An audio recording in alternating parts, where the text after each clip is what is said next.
The deafening silence after a blizzard-buried Pine Haven hid an extraordinary truth that fate had just orchestrated the most unlikely reunion imaginable.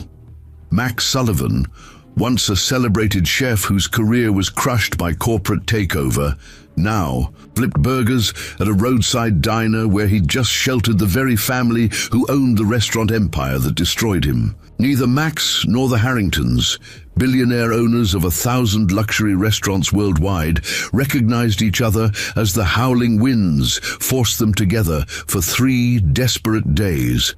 But when their young son's life hung by a thread during a severe asthma attack, Max's forgotten culinary genius and knowledge of mountain herbs became their salvation, igniting a reckoning about power, purpose, and the true meaning of hospitality that would forever change their intertwined destinies.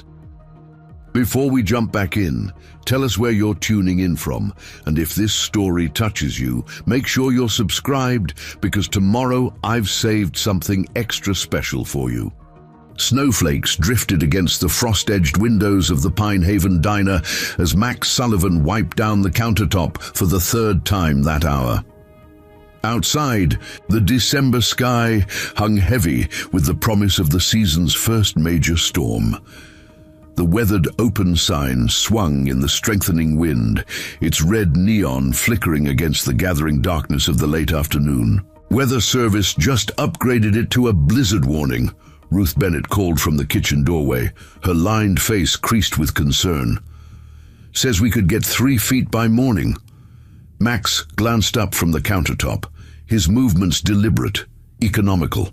At 48, his dark hair had begun to silver at the temples, matching the lingering shadows beneath his eyes.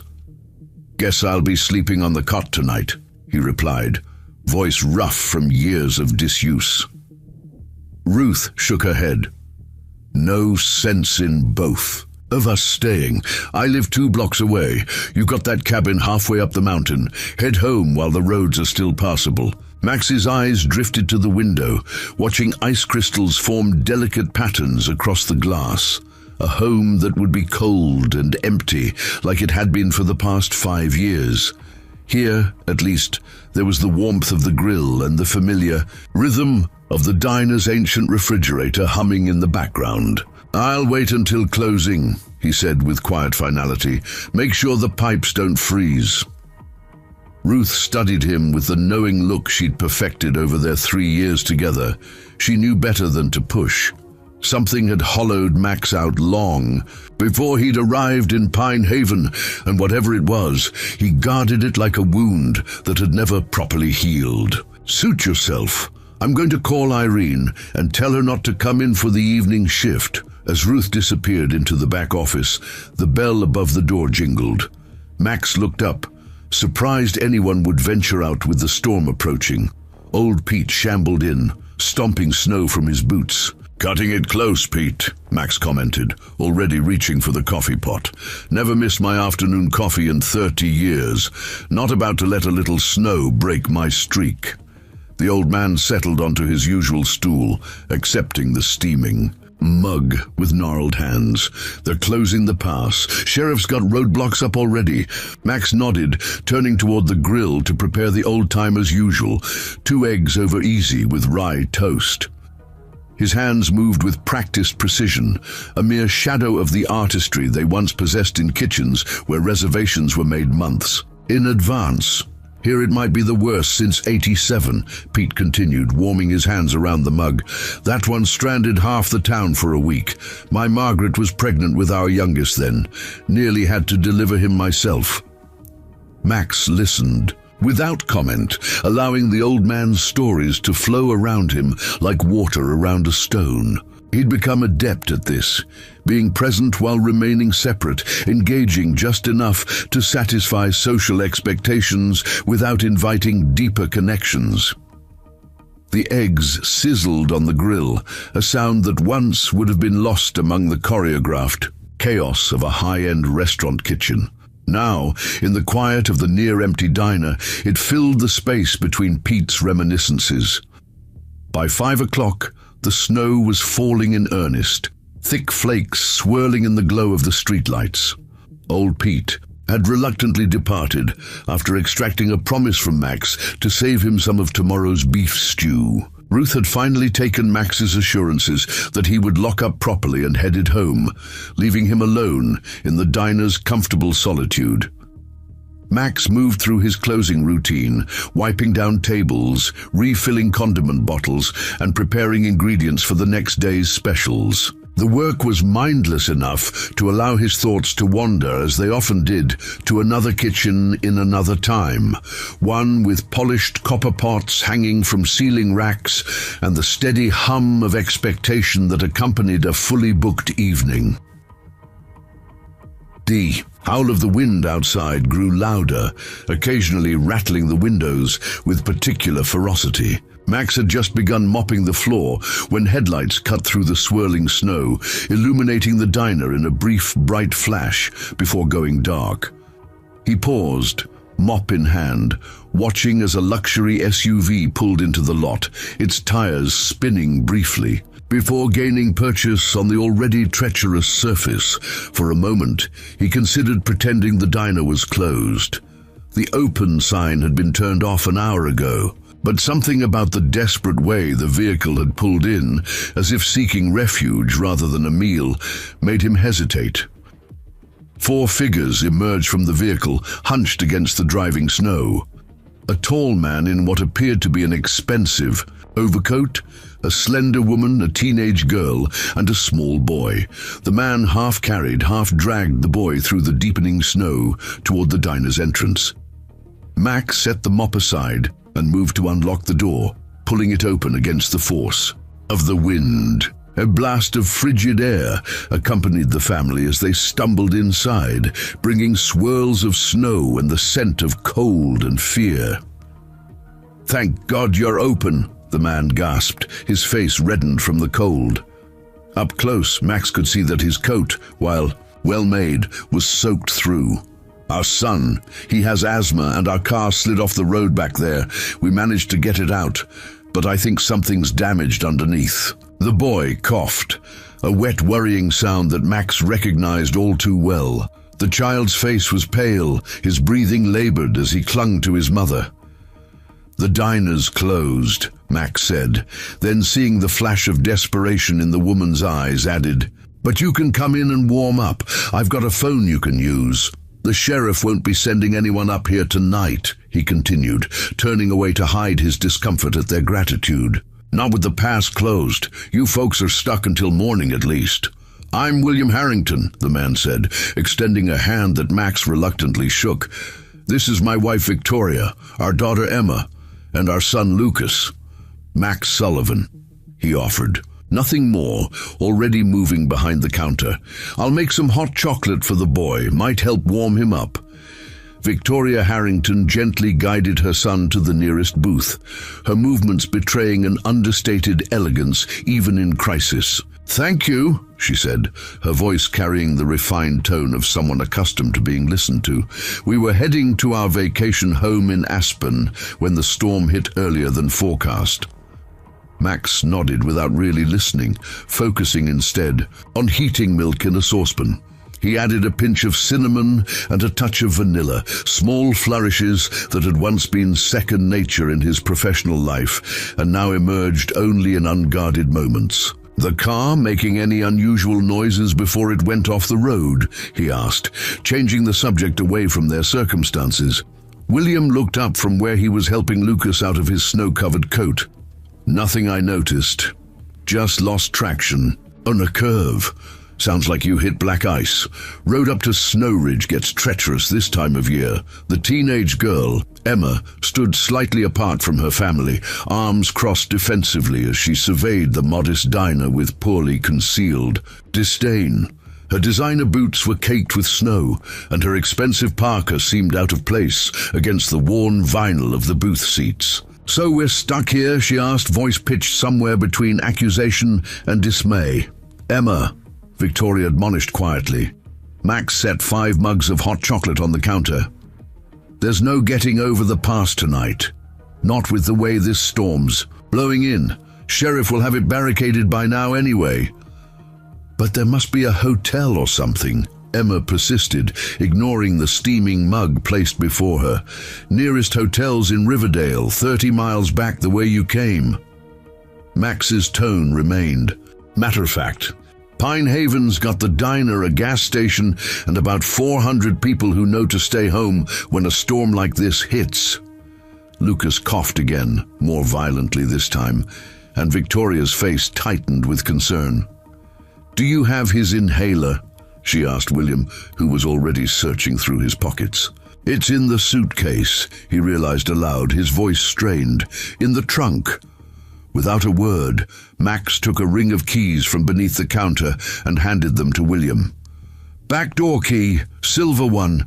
Get what you need. I'll make the boy something warm to eat." As William hurried out into the storm, Victoria turned to Max. "He shouldn't eat if he's having breathing trouble." Max was already moving toward the kitchen. "Not food, tea, chamomile with wild honey and a bit of thyme, old mountain remedy, helps open the airways." Victoria's surprise was evident. "You know about asthma treatments?" "I know about herbs," Max replied simply, disappearing into the kitchen.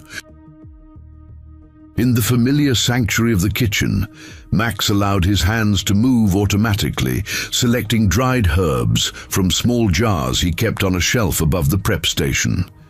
These weren't part of the diner's regular inventory. Ruth tolerated his garden, witch nonsense, as she called it, with good-natured skepticism. The simple familiarity of preparation centered him, pushing away the discomfort of strangers invading the space he'd carved out for himself. He steeped the herbs carefully, adding a generous spoonful of the dark amber honey he collected from local hives. When he returned to the dining area, William had reappeared, snow-covered and clutching a small overnight bag and a medical device. Max recognized as a nebulizer. "Power," William said breathlessly. "It needs power." Max pointed to an outlet near the booth. "There. Diner's got a backup generator if the lines go down." As William set up the breathing treatment for Lucas, Victoria approached Max with the kind of careful politeness reserved for unpredictable strangers. "That tea you mentioned, here." He handed her the steaming mug. "Let it cool a bit first. Small sips after his treatment." Victoria studied the amber liquid. "What's in it?" "Nothing that'll hurt him. Chamomile, thyme, honey, bit of lemon balm." She hesitated, and Max felt a flicker of the old irritation he thought he'd buried years ago, the frustration of having his expertise questioned by those who equated wealth with wisdom. "I've been making it for asthmatics since before you were born," he added, more sharply than intended. "Your boy will be fine." Victoria's eyes widened slightly at his tone, but she nodded, accepting the mug and returning to her son. Max turned away, focusing on practical matters. "Diner's got a small apartment upstairs, 2 rooms. It's nothing fancy, but there's heat and beds. You folks can stay there tonight." "We couldn't impose," William began, but Max cut him off with a dismissive gesture. "Alternative is sleeping in your car in a blizzard with an asthmatic kid." He moved back toward the counter, adding over his shoulder, "I'll make up some soup. Boy should have something in his stomach with those medications." Emma, who had been silently tapping at her phone with increasing frustration, looked up. "There's no signal. Lines are probably down already," Max replied without sympathy. "Happens every big storm. But how are we supposed to let people know where we are?" Emma's voice rose with adolescent indignation. "Nobody's going anywhere tonight," Max said. "Not you, not them. Pine Haven's cut off until the plows come through, and that won't be until the storm passes." The finality in his voice silenced further protests. Max disappeared into the kitchen again, this time pulling ingredients for a simple chicken soup. Despite himself, his hands began to move with a fraction of their old confidence, dicing vegetables with precision, adjusting seasonings by instinct rather than measurement. It had been years since he'd cooked for anyone other than the diners. Regular customers. Years since he'd felt the quiet pride that came with creating something worthy of his training. Yet here, with strangers stranded by circumstances beyond anyone's control, some long-dormant part of him stirred reluctantly to life. In the dining area, Lucas's breathing treatment had begun to ease his symptoms. Victoria sat beside him, one arm around his small shoulders, while William paced near the windows, periodically checking his phone for a signal that wouldn't come. Emma had finally given up on her digital lifeline, and now sat with her chin propped on her hand, watching the snow build against the windows with the particular misery of a teenager separated from her virtual world. None of them could have known that the man grudgingly preparing their meal had once commanded kitchens where they might have dined, or that the company William Harrington had built had been the instrument of Max Sullivan's downfall. As the blizzard isolated Pine Haven from the outside world, it also suspended the normal order of things, creating a temporary universe where a ruined chef could offer shelter to the very people who had unknowingly ruined him.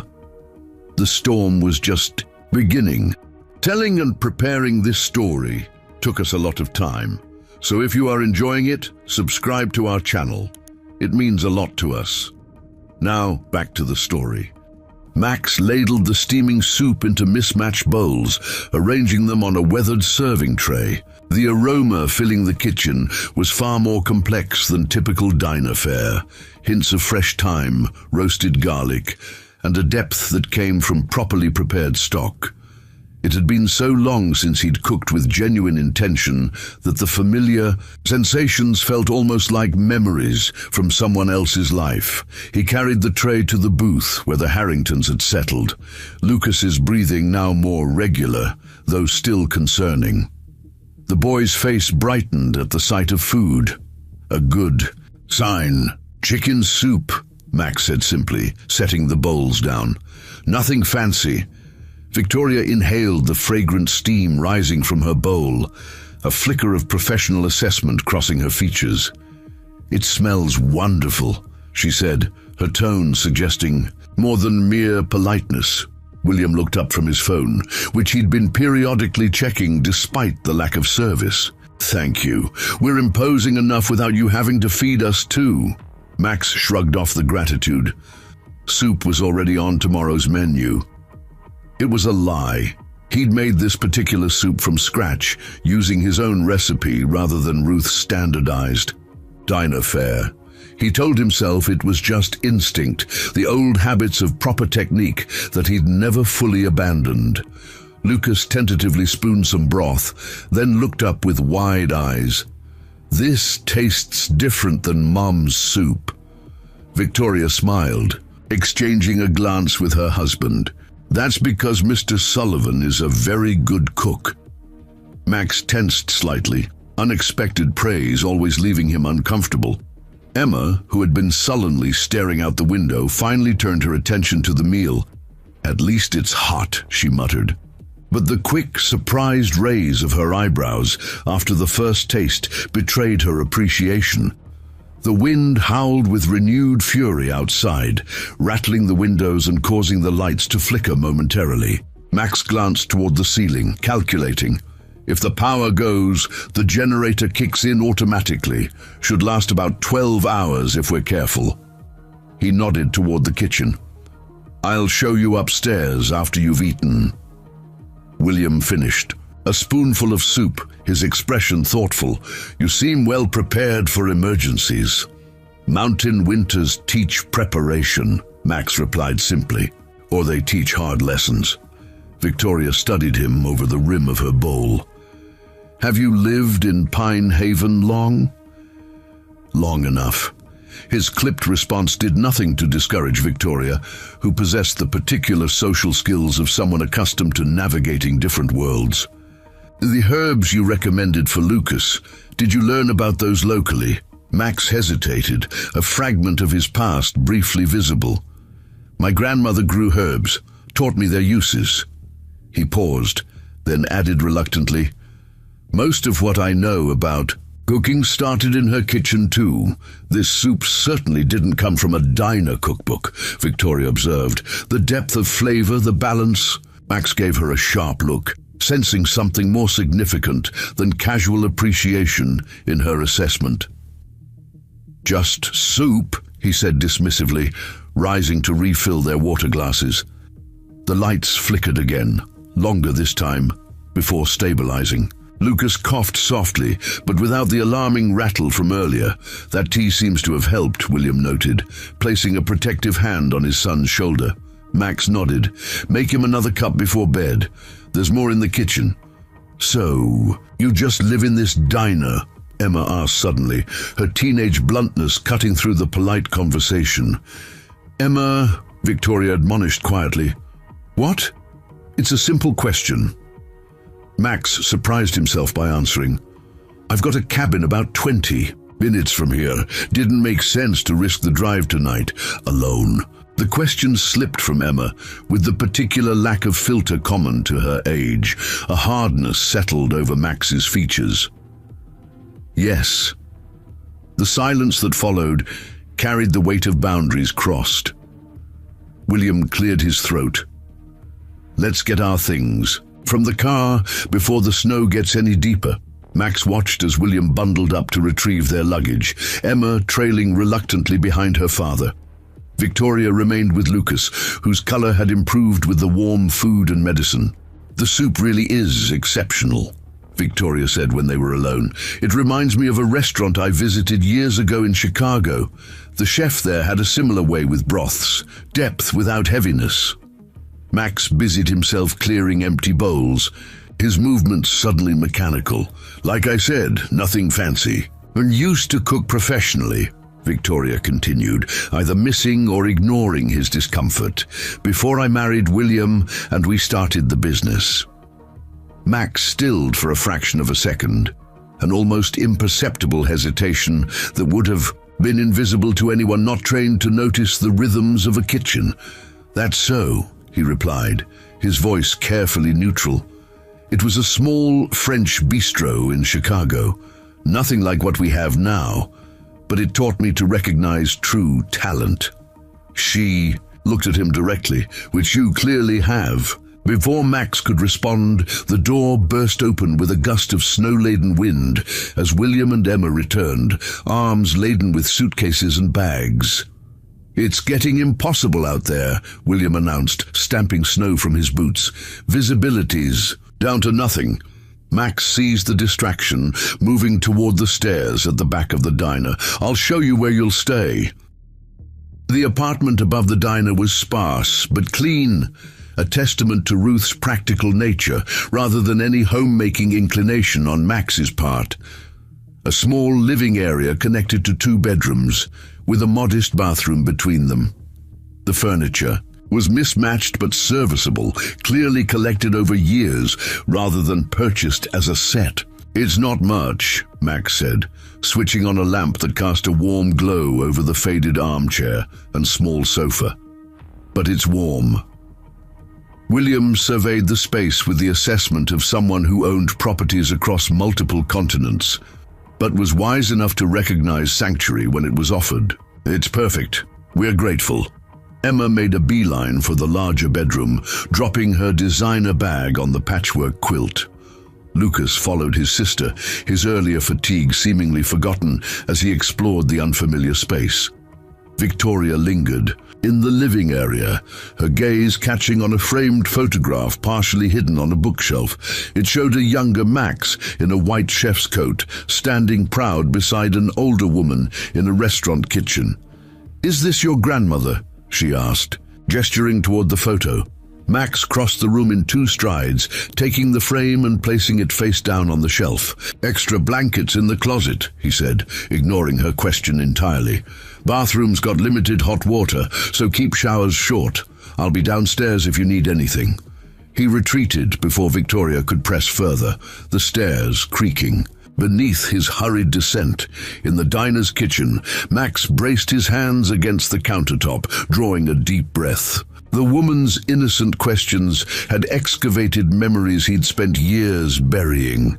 The wind's howl penetrated even the diner's sturdy walls, a fitting accompaniment to the storm brewing inside him. 5 years of carefully constructed isolation threatened. By strangers who asked too many questions and noticed too much. Methodically, Max began preparing for the night ahead. He checked the generator's fuel level, brought extra firewood inside from the storage shed, and inventoried the pantry. Physical tasks to occupy his hands while his mind circled warily around the family upstairs. There was something familiar about Victoria Harrington, something that nagged at the edges of his memory. Perhaps she had dined at his restaurant once. The thought brought a bitter taste to his mouth. His restaurant. Once his pride, now a painful footnote in his personal history. The lights flickered again, then went out completely. After 10 seconds of absolute darkness, the generator hummed to life, restoring power to essential circuits only. The kitchen remained dimly lit by emergency lighting, casting long shadows across the worn linoleum floor. Footsteps on the stairs announced William's arrival. He appeared in the doorway, looking more humanly disheveled than he had earlier, his expensive sweater exchanged for a simpler thermal shirt. "Power's out, I assume?" Max nodded. "Generators running. Should last through the night if the main power doesn't come back." William hesitated, then stepped fully into the kitchen. "Listen, I want to properly thank you. Lucas's attacks can be serious, and your quick thinking with that tea, it's nothing." Max cut him off. "Anyone would have done the same. We both." "No, that's not true." William's voice carried the weight of a man accustomed to assessing people accurately. "Most would have turned us away after closing, especially in a storm." Max busied himself organizing supplies for morning. "Your boy needed help." "Yes, he did." William studied Max with newfound interest. "Victoria tells me you're a professional. Chef. Or were." Max's hands stilled momentarily. "Long time ago." "Where did you train?" The direct question hung in the air, unexpected and unwelcome. Max considered brushing it off, but found himself answering truthfully. "Started in my grandmother's kitchen. Then Johnson & Wales, worked my way up in Chicago, New York. Had my own place eventually." William leaned against the doorframe. "What was it called? Your restaurant?" "Doesn't matter now." "It matters to you," William observed quietly. "Otherwise, you wouldn't look like I'd struck you whenever it comes up." Max turned, a flash of the commanding presence he'd once possessed in professional kitchens momentarily visible. "What exactly do you want, Mr. Harrington?" William held up his hands in a placating gesture. "Just making conversation. Trying to know the man who's sheltering my family. Now you know. I cook diner food in a small town because it's simple and people leave me be. That's all there is to it."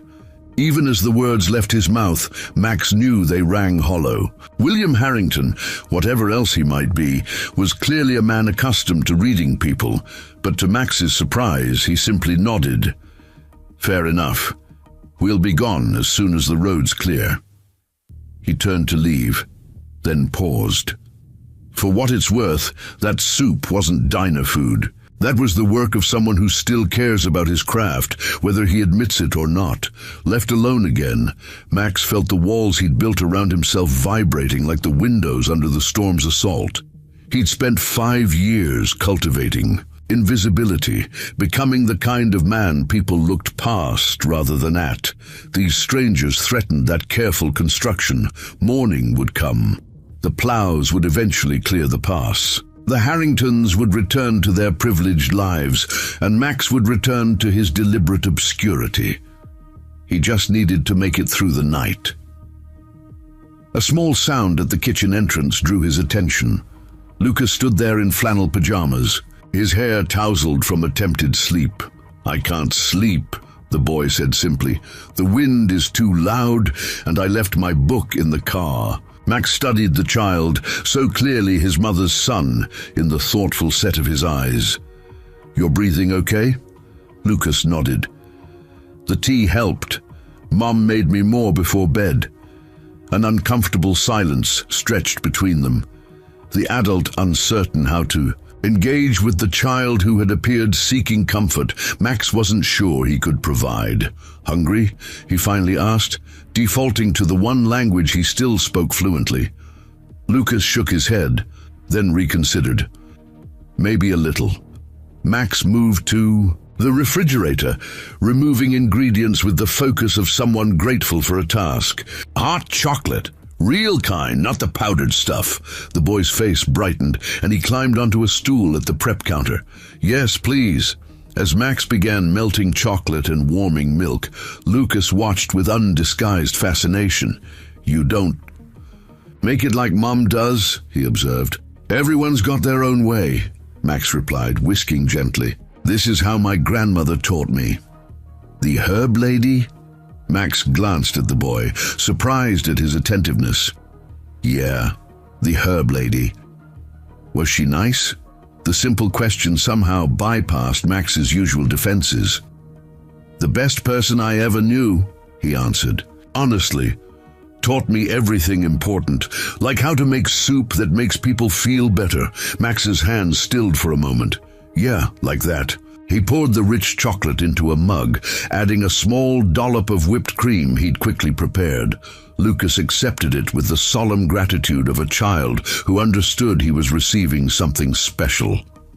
This is the best hot chocolate ever, he declared after the first careful sip. Despite himself, Max felt a ghost of pleasure at the simple praise. Secret ingredient, he said, tapping the side of his nose conspiratorially. What is it? Lucas asked, wide-eyed. Wouldn't be a secret. If I told you. The boy considered this logic, then nodded seriously. I won't tell anyone. Max found himself at a crossroads. Maintain the distance he'd cultivated for years, or share a small, inconsequential part of himself with a child who sought connection. Cinnamon and a pinch of cayenne, he said finally. Warms you from the inside out. Lucas's smile revealed a gap where a tooth had recently departed. I knew it tasted special. They sat in surprisingly comfortable silence as Lucas finished his hot chocolate and the storm raged outside. The simplicity of the moment, a warm drink on a cold night, shared without expectation, stirred something long dormant in Max. A dad gets busy a lot, Lucas said suddenly, breaking the silence. He doesn't make things in the kitchen like you do.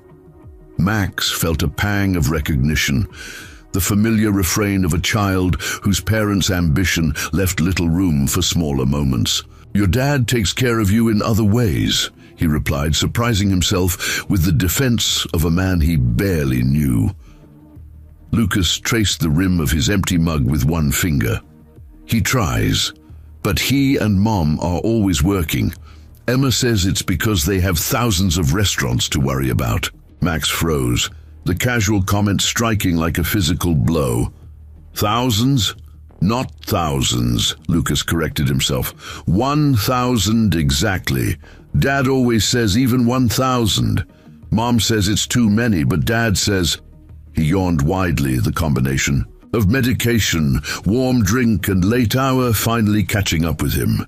Says what? Max prompted, his throat suddenly dry. Says they've got a legacy to build. Lucas slid off the stool, rubbing his eyes. I should go back upstairs. Mum will worry. Max stood motionless as the boy padded back toward the stairs, his innocent revelation resonating like a struck bell. 1,000 restaurants, a legacy. The pieces began to arrange themselves in Max's mind, forming a picture he'd been too isolated to see earlier. Harrington, not just any wealthy family, but the Harringtons of Harrington Restaurant Group, the conglomerate that had systematically acquired independent restaurants across the country. The company whose ruthless expansion had included the leveraged buyout of a critically acclaimed Chicago restaurant called Sullivan's 5 years ago. His restaurant. Max steadied himself against the counter, the irony almost too perfect to be believed. Of all the diners, in all the small towns, in all the mountain passes, William Harrington, the man whose company had destroyed everything Max had built, had walked into his. The blizzard that had forced them together now seemed almost orchestrated by some cosmic force, with a particularly dark sense of humor. Max looked toward the ceiling, imagining the family sleeping peacefully above, unaware that they were sheltering under the roof of a man their empire had crushed. What would happen when morning came, if they realized? What would happen if they didn't? Outside, the wind screamed through the pine trees surrounding the small town, the snow piling higher against the diner's doors. Nature itself seemed determined to keep them confined together, forcing a reckoning none of them had sought. Max moved to the window, watching his reflection ghosted against the darkness beyond. 5 years of carefully maintained anonymity shattered by a boy's bedtime conversation. 5 years of buried resentment, now unearthed by coincidence. In the dimly lit kitchen of a roadside diner, as a blizzard isolated them from the outside world, Max Sullivan faced the choice between the bitter comfort of his long-held grudge and the unsettling possibility of something he'd avoided far more actively than any snowstorm, the prospect of genuine human connection. Morning would come eventually, but the night stretched long before them all. Dawn broke reluctantly over Pine Haven, the pale winter light struggling to penetrate the still-falling snow. The blizzard had weakened overnight, but hadn't surrendered entirely, leaving the small town buried under nearly 3 feet of white. The diner sat like an island in a frozen sea, its windows frosted with elaborate crystal patterns. Max hadn't slept. After Lucas's inadvertent revelation, rest had been impossible. He'd spent the night alternating between checking the generator, stoking the small wood stove in the corner of the diner, and pacing the kitchen as fragments of his past circled like hungry wolves. The sudden knowledge of who exactly was sleeping upstairs had reopened wounds he'd thought scarred over. Sullivan's had been more than just a restaurant to him. It had been the culmination of everything he'd worked for since leaving his grandmother's kitchen at 17. Critics had praised his innovative approach to traditional American cuisine. Reservations had been booked months in advance. For 3 glorious years, he'd created food that made people remember why eating was about more than mere sustenance. Then, Harrington Restaurant Group had arrived with their polished lawyers and promises of partnership.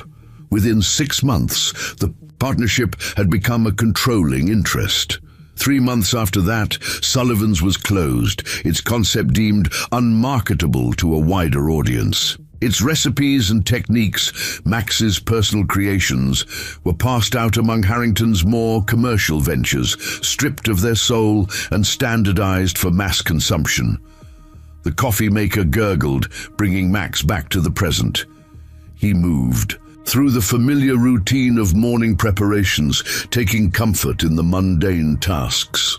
The power remained out, but the generator provided enough electricity for essential equipment. He'd need to be selective about what he prepared for breakfast, something that required minimal power but would sustain them through what promised to be another day of confinement. Footsteps on the stairs announced the first of his unwitting adversaries. Victoria Harrington appeared, wrapped in a cashmere sweater, her hair pulled back in a simple ponytail that somehow managed to look elegant rather than haphazard. "Good morning," she said, her voice hushed as though respecting the strange intimacy of the situation. "You're up early?" "Never went down," Max replied, pushing a mug of coffee across the counter without meeting her eyes. She accepted it gratefully, inhaling the steam. "You don't seem like a man who struggles with insomnia." "Storm keeps me alert." The half-truth came easily. "I need to monitor the generator, make sure pipes don't freeze." Victoria studied him over the rim of her mug, her gaze more perceptive than he would have liked. "Of course." Max turned away, busying himself with breakfast preparations. The simple act of cracking eggs into a bowl become a shield against conversation, against recognition? I could help, Victoria offered, setting her coffee down. I meant what I said last night about cooking professionally. The offer hung between them, innocent, yet loaded with implications Victoria couldn't possibly understand. Max nearly refused outright. The thought of working alongside a Harrington in any kitchen, even Ruth's humble diner, almost physically painful. Fine, he said instead, surprising himself. Potatoes need dicing, small and even. Victoria rolled up her sleeves without hesitation, moving to the sink to wash her hands with the practiced motions of someone who'd spent significant time in professional kitchens. Max handed her a knife, not the best in the kitchen but far from the worst, and watched surreptitiously as she began to work. Her technique was undeniable, her movements economical and precise. Classically trained? He asked despite himself. L'Endrekud. Cordon bleu, briefly, she replied, her focus on the task at hand.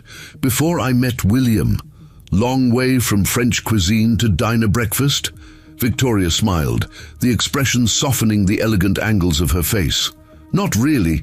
Good technique is universal. My grandmother used to say that you can judge a cook by how they prepare the simplest dishes. The unexpected echo of his own grandmother's philosophy caught Max off guard. He grunted non-committally and returned to whisking eggs, adding a pinch of dried herbs almost unconsciously.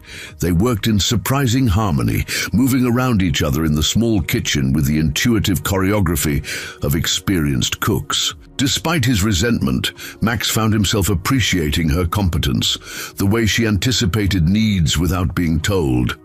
"Smells wonderful in here," William announced as he descended the stairs with Lucas.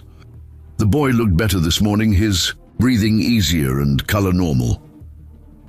Lucas was worried you might have left. Max glanced at the child, who ducked his head shyly. "Storm's still going. Nobody's leaving today." "The snow is higher than our car," Lucas exclaimed, pressing his face against the window. "Dad, can we go outside later?" "We'll see, buddy."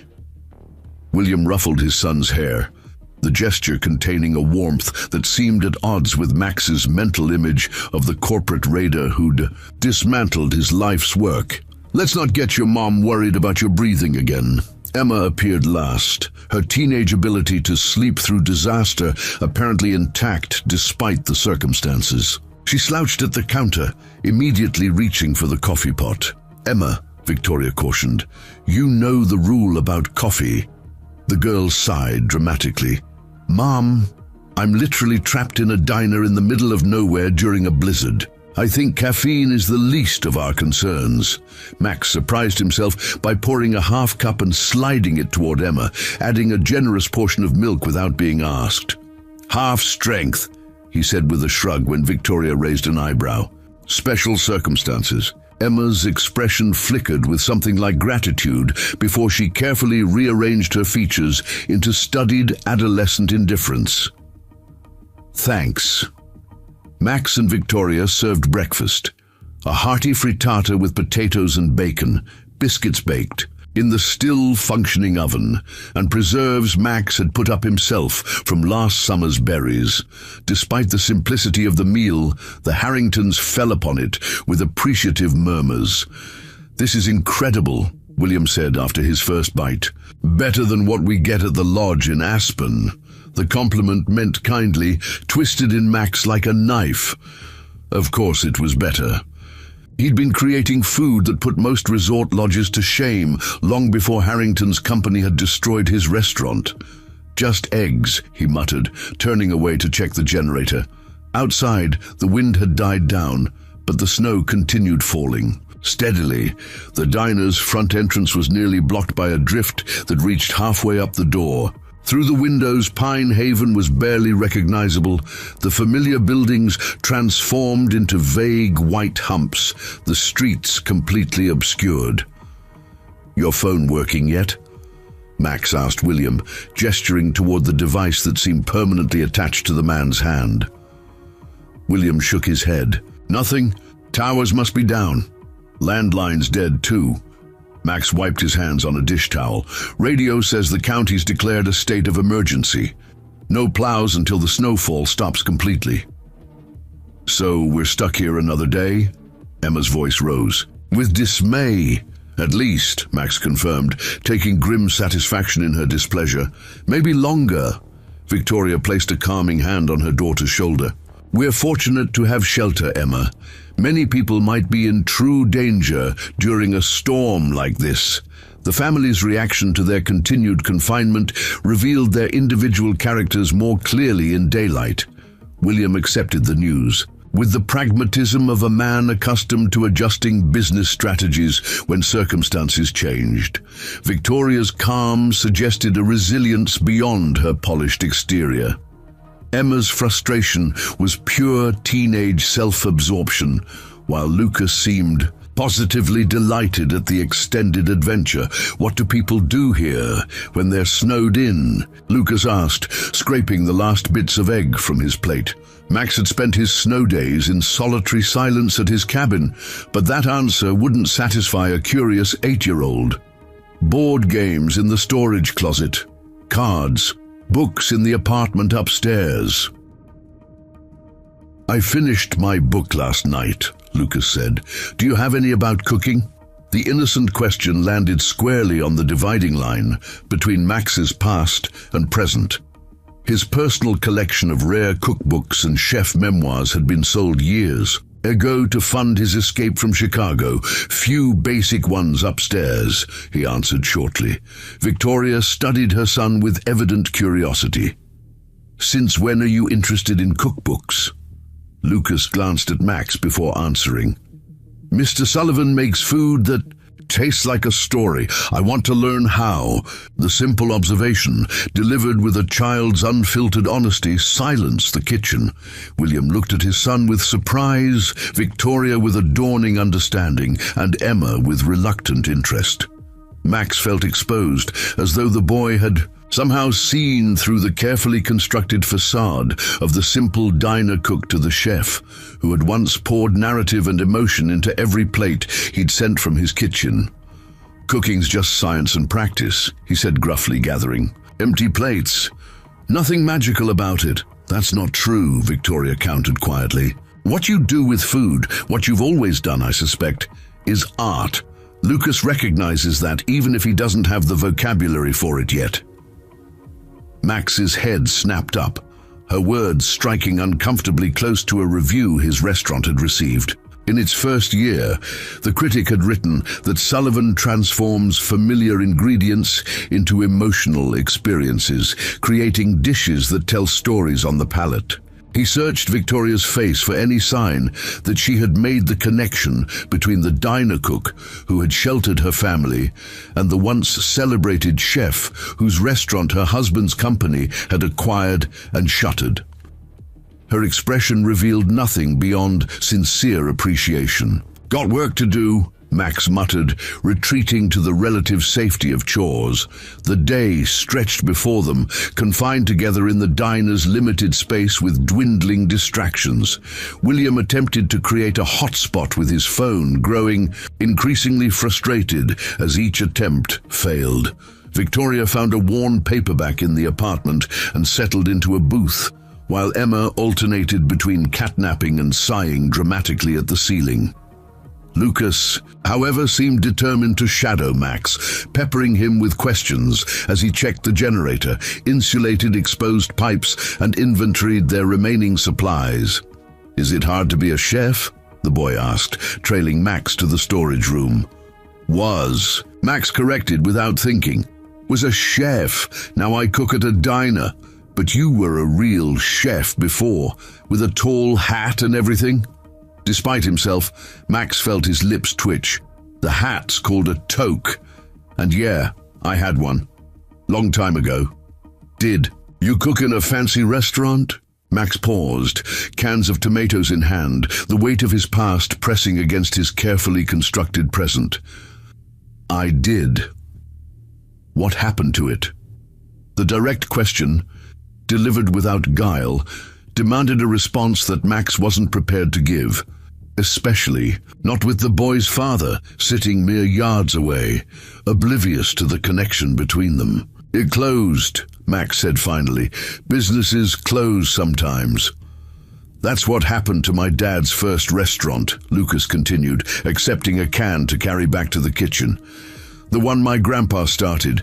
Dad says it was too small to survive, but Mum says it had the most heart." Max nearly dropped the supplies he was carrying. "Your family started with one restaurant?" Lucas nodded eagerly. "Grandpa Edward's Diner in Chicago. Dad has a picture of it in his office. He says it reminds him why they work so hard. But Mom says he's forgotten what it really means."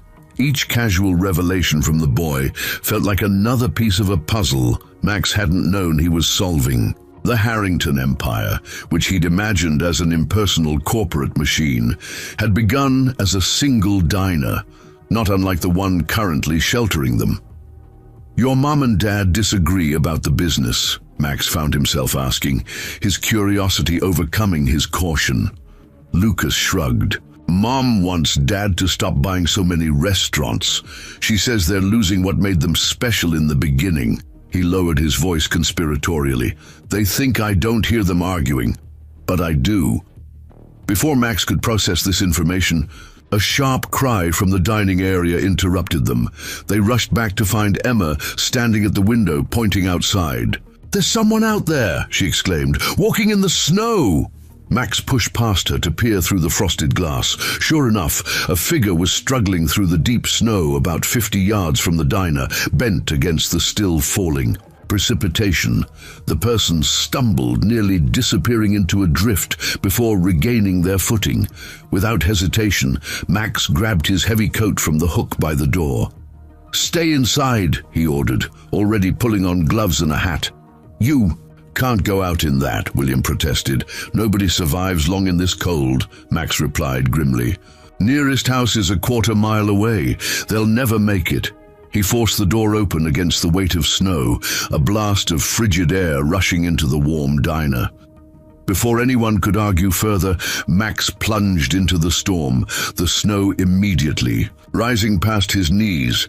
The cold hit like a physical blow, stealing his breath despite the layers he wore. Max pushed forward, establishing a path toward the struggling figure, who had fallen again and appeared to be having trouble rising. As he drew closer, Max recognized the red jacket of Natalie Brooks, the documentary filmmaker who'd been staying at the Pinehaven Inn for the past month, working on some project about rural mountain communities. What she was doing out in a blizzard he couldn't imagine, but the question could wait until they were both safely inside. "Brooks," he shouted, against the wind, "stay where you are, I'm coming to you." Natalie turned toward his voice, her face nearly unrecognizable beneath a layer of ice crystals formed from her own breath. Relief washed over her features as she saw him approaching. "Max," she gasped when he reached her. "Thank God. The inn's furnace died, no heat. I saw the diner's lights." "Save it," Max interrupted, wrapping an arm around her. "Let's get inside first." The return journey felt twice as long, the path he'd created already filling with fresh snow. By the time they reached the diner's entrance, William had cleared enough snow away for them to push through the door into blessed warmth. Natalie collapsed into the nearest booth, shivering violently. Victoria immediately went to her, helping remove her frozen outer layers, while Emma, surprisingly practical in an actual emergency, fetched blankets from upstairs. How far did I walk?" Natalie managed between chattering teeth. "Half-mile at least," Max replied, his own extremities burning as circulation returned. "In zero visibility. You're lucky you found the diner at all." Lucky you saw me." William appeared with a mug of hot tea. "Drink this, slowly." Natalie accepted gratefully, her hands shaking so badly that William had to help her hold the mug. As the warmth gradually returned to her body, the blue tinge receding from her lips, she looked around at the assembled group. "Power's out all," "Over town," she explained.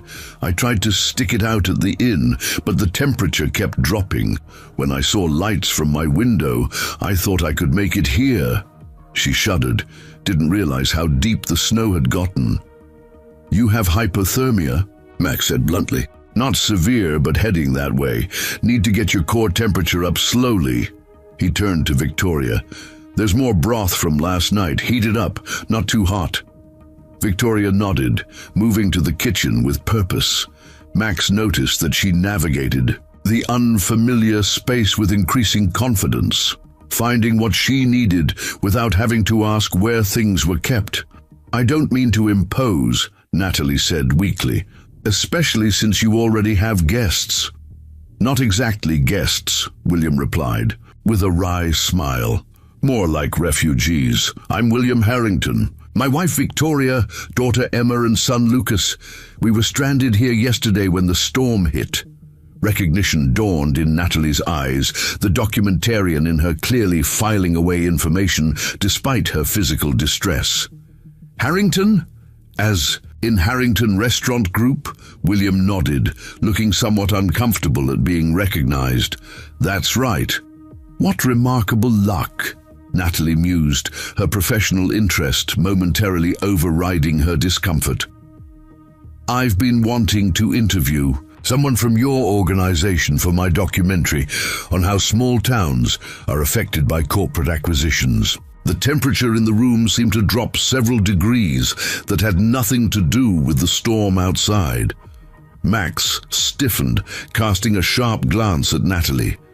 The filmmaker had no way of knowing the landmine she'd just stumbled across. William's expression tightened almost imperceptibly.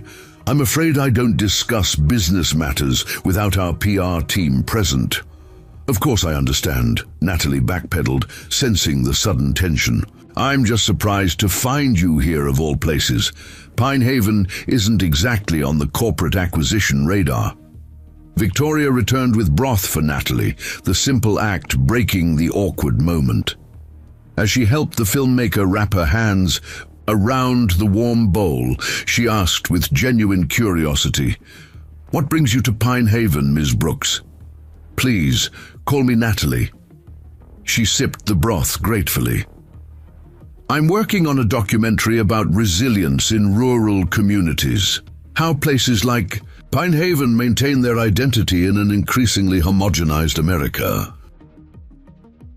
Max moved away from the conversation, retreating to the kitchen under the pretense of inventory. The irony of the situation threatened to overwhelm him. A documentary filmmaker interested in corporate takeovers, the CEO of Harrington Restaurant Group, and the chef whose restaurant they'd destroyed, all trapped together in a blizzard. It felt like the setup for a particularly heavy-handed play. Through the pass-through window, he could see William deflecting Natalie's professional interest with practiced ease, steering the conversation toward safer topics. Victoria attended to Lucas, who appeared fascinated by their new guest. Emma had retreated into her phone again, though the device remained as useless as it had been yesterday. A new complication in an already complicated situation. Max focused on slicing bacon for what would likely be their dinner, the familiar, repetitive motions soothing his tangled thoughts. The storm had now delivered 5 people to his doorstep, each representing some aspect of the life he'd left behind or the one he'd built since. Outside, the snow continued to fall, insulating them from the wider world and forcing connections Max had spent years avoiding. The question that had kept him awake all night returned with renewed urgency. When the storm cleared and the truth was fully revealed, what would remain? Would they all simply return to their separate lives, or had something fundamental shifted? During these hours of enforced intimacy, Max had no answer, only the certainty that the storm outside was nothing compared to the one gathering within. Evening settled over the snowbound diner, the early winter darkness amplifying the sense of isolation. The generator hummed steadily, providing just enough power to keep essential systems running. Max had distributed flashlights and battery-powered lanterns throughout the space, creating pools of warm light that made the diner feel smaller, more intimate than its usual fluorescent brightness allowed. Dinner preparations had become a group effort out of necessity. With limited power and dwindling supplies, Max had been forced to accept help, assigning tasks based on ability rather than preference. Victoria had proven herself invaluable, her formal training evident in the efficient way she transformed simple ingredients into components for their meal. Even Emma had been recruited to set tables and prepare a rudimentary salad from the diner's remaining fresh vegetables. "The storm's finally letting up," William announced, returning from his hourly check of conditions outside. "Still snowing, but I can actually see across the street now." "Any sign of plows?" Natalie asked. The filmmaker had recovered from her brush with hypothermia, but remained wrapped in a blanket, nursing her third cup of tea.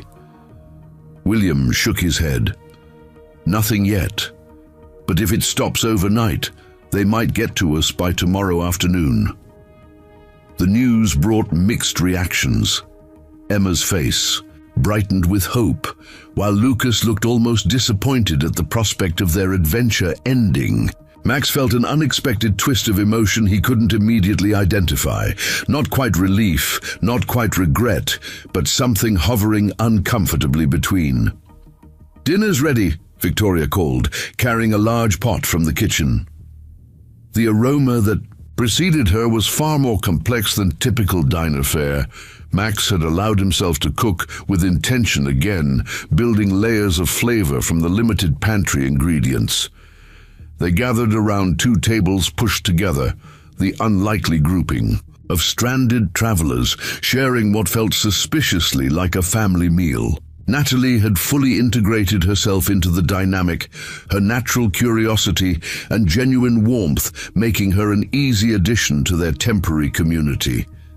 "This is incredible," she said, after her first bite of the bean and vegetable stew Max had created.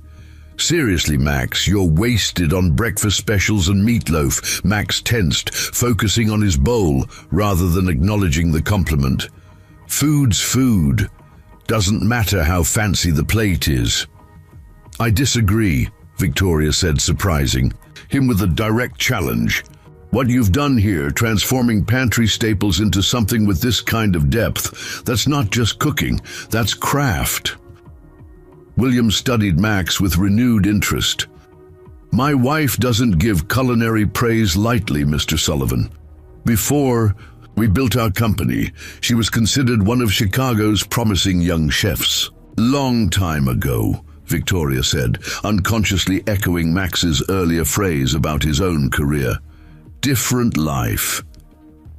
"You worked in Chicago?" Natalie asked Max, her documentary instincts clearly engaged. "What a coincidence. That's where Harrington Restaurant Group is headquartered, right?" The room fell silent, the only sound the howling of the wind outside and the clink of spoons against bowls. Max kept his eyes on his food, feeling every muscle in his body tighten with the effort of maintaining his composure. "I believe Mr. Sullivan has made it clear he doesn't like discussing his past," William said carefully. "We should respect that." The diplomatic response, so different from the cutthroat businessman Max had imagined, caught him off guard. He glanced up to find William watching him, with an expression that wasn't quite suspicion, but definitely contained a new awareness. Lucas broke the tense moment with 8-year-old timing. "Can we play a game after dinner? I found Monopoly upstairs." "Not Monopoly," Emma groaned. "That game takes forever and Dad always wins. It is literally the perfect game for our situation," Natalie pointed out with a smile. "We're not going anywhere, and Mr. Harrington is actually a business mogul. It's almost 2 on the nose." The unexpected joke released some of the building tension. Even Max found himself suppressing a reluctant smile. "I used to crush my competitors. At Monopoly when I was a kid, William admitted. It's probably why I went to business school. Victoria reached for her water glass. And here I thought it was because your father expected you to expand the family business. Something in her tone suggested this was well-traveled ground between them, a disagreement wrapped in years of history. William's expression shifted subtly, a flicker of defensiveness quickly masked. The expectation and the aptitude happened. "To a line," he replied mildly, though Max detected an undercurrent of something harder. "Besides, can you imagine Edward Harrington's son choosing any other path?" "You never know," Victoria countered. "You might have been a great chef yourself. You certainly have the palate for it." William laughed, but the sound held little humor. "One chef in the family was enough. I preferred building restaurants to cooking in them." Max pushed his empty bowl away, the casual reference to building restaurants landing like a blow. His restaurant hadn't been built by William Harrington. It had been dismantled by him piece by piece, until nothing remained but a hollow corporate shell. "So what would it take?" Natalie asked William, seemingly oblivious to the undercurrents. "For Pine Haven to appear on Harrington Restaurant Group's radar?" William considered the question with surprising seriousness. "We look for unique concepts with growth potential, distinctive local cuisine that could translate to broader markets or strategic locations in developing areas." He glanced around the modest diner. "No offense to Ruth's establishment, but Pine Haven probably isn't a market we'd target." "Because it's too small?" Max found himself asking, the question emerging with an edge he couldn't quite disguise. "Because what makes a place like this special is precisely what would be lost in expansion," William replied, his answer surprising Max. "The personal connection, the integration with the community. Some restaurants should remain singular experiences." Victoria's eyebrows rose slightly, a look passing between her and her husband that suggested his response was unexpected to her as well. "That's not the corporate philosophy I would have expected," Natalie observed, her filmmaker's instinct. For narrative clearly engaged, William's expression turned reflective. "Let's just say my thinking has evolved recently." He glanced at Victoria. "Sometimes it takes stepping away from the quarterly reports to remember why we started in the first place." The conversation had veered dangerously close to territory Max had avoided for 5 years. He stood abruptly, gathering empty bowls. "Getting late. Generator fuel needs to be conserved, should probably turn in soon." "I'll help with dishes," Victoria offered, rising to follow him to the kitchen. Max wanted to refuse, to maintain the distance that kept his emotions safely buried, but practicality won out. With limited power and water, an extra pair of hands made sense. He nodded curtly and continued to the kitchen, Victoria following with the remaining dishes. They worked in silence for several minutes, the rhythm established during breakfast returning naturally. Max washed while Victoria dried, their movements synchronized despite having never worked together before these strange, stranded days. "You recognized me earlier," Victoria said finally, her voice pitched low enough that those in the dining area couldn't hear. "When William mentioned Chicago, you had a restaurant there, didn't you?" Max's hands stilled in the soapy water. The direct question demanded either a lie or an admission he wasn't sure he was ready to make. "Long time ago," he said again, the phrase becoming a shield against unwanted conversation. Victoria placed a dried plate on the stack with deliberate care. "I ate at a restaurant in Chicago once, about 6 years ago. Sullivan's. The chef there did things with familiar ingredients. That changed how I thought about food. His bean soup in particular reminded me of what we ate tonight." The blood rushed in Max's ears, the kitchen suddenly too warm, too small. She knew, or at least she suspected. "Common name," he managed. "Common name, uncommon talent." Victoria turned to face him directly. "It was you, wasn't it? You're Maxwell, Sullivan of Sullivan's in Chicago." The sound of his full name, unused for 5 years, struck like a physical blow. Max gripped the edge of the sink, water dripping from his hands onto the worn linoleum floor. "Doesn't matter who I was," he said. "Finally, that life's gone." Victoria's expression softened with understanding and something that looked dangerously like pity. "Because of our company." It wasn't a question. Max turned away, unable to bear the compassion in her eyes. 5 years of carefully contained anger threatened to spill over, and he struggled to force it back into the compartment where he'd kept it locked away. "Your husband's company," he corrected, the words emerging with more bitterness than he'd intended. A footnote in the Harrington. Expansion. One more independent restaurant swallowed up and shut down. "I'm sorry," Victoria said quietly. "I didn't know.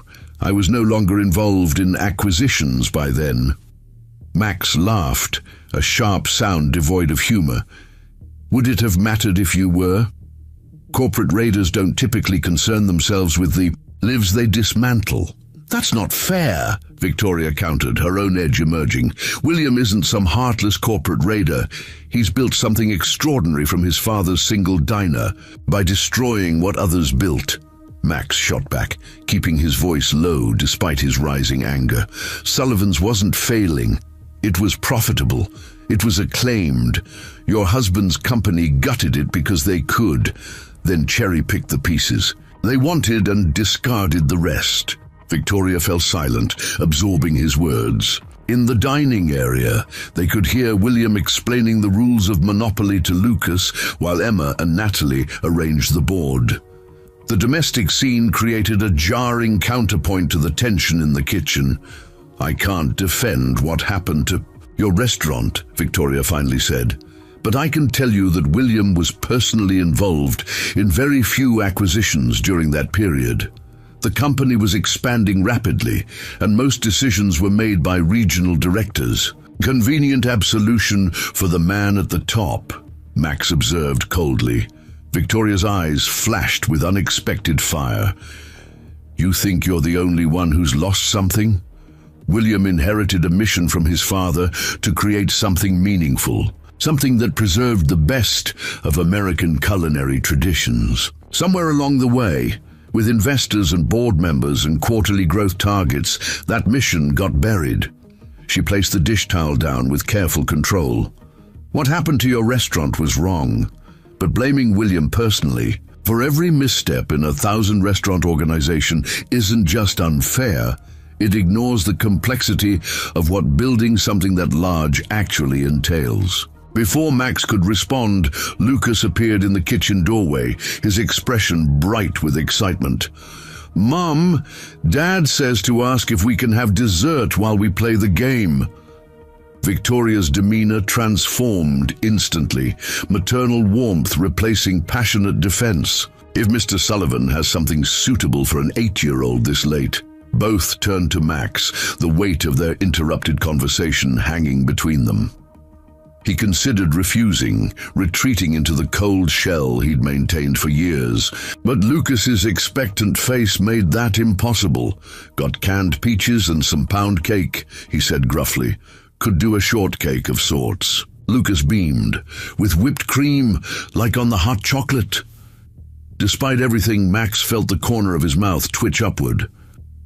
"If we're careful with the power, I can whip some cream." "Yes!"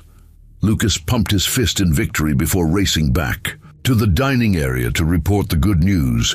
Alone again with Victoria, Max felt the weight of revelations and accusations between them. She seemed about to speak when William's voice called from the dining room.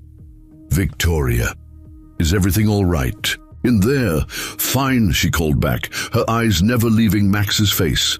"We're just preparing dessert." She lowered her voice again. "This conversation isn't finished. There's more you should know." Max turned away, focusing on retrieving ingredients for the improvised dessert. "Nothing more to say. Past is past." "Is it?" Victoria challenged quietly. Because it seems to me you've been living in that past for 5 years, letting it define your present. The observation cut too close to the truth for comfort. Max busied himself with opening cans of peaches, aware that Victoria remained watching. Him, waiting for a response he wasn't prepared to give. "Go on," he said finally. "Your family's waiting. I'll bring dessert out when it's ready." Victoria hesitated, then nodded once before returning to the dining area. Through the pass-through window, Max watched as she rejoined the group gathered around the game board, William placing a casual arm around her shoulders as she sat beside him. The simple gesture of affection between them struck Max unexpectedly. In his mind, William Harrington had been a faceless corporate entity, not a flesh-and-blood man with a family he clearly loved. The realization didn't diminish the injury done to Max's restaurant and career, but it complicated his carefully maintained narrative of villains and victims. As he prepared the simple dessert, listening to the laughter and good-natured competition, from the dining area, Max confronted an uncomfortable truth. He'd been defining himself by what he'd lost for so long that he'd forgotten who he was beyond that loss. The power flickered briefly, a reminder of their precarious situation. Outside, the snow had finally stopped falling, the silence that followed a major storm settling over Pine Haven. Tomorrow would likely bring plows and road clearings, ending this strange interlude of forced proximity. What then? Would he simply return to his carefully constructed anonymity, flipping eggs and making club sandwiches as if the Harringtons had never blown into his life on the winds of a blizzard? Or had something fundamental shifted during these snowbound hours, something that couldn't be undone even after the roads were clear? Max arranged the desserts on small plates, the presentation more careful than was strictly necessary for diner service. Some habits, it seemed, never quite disappeared, no matter how deeply buried. In the dining area, Emma was theatrically bemoaning her bankruptcy, while Lucas gleefully collected her property cards. Natalie documented the scene with obvious enjoyment, while William and Victoria exchanged fond glances at their children's antics. They looked up as Max approached with the dessert tray.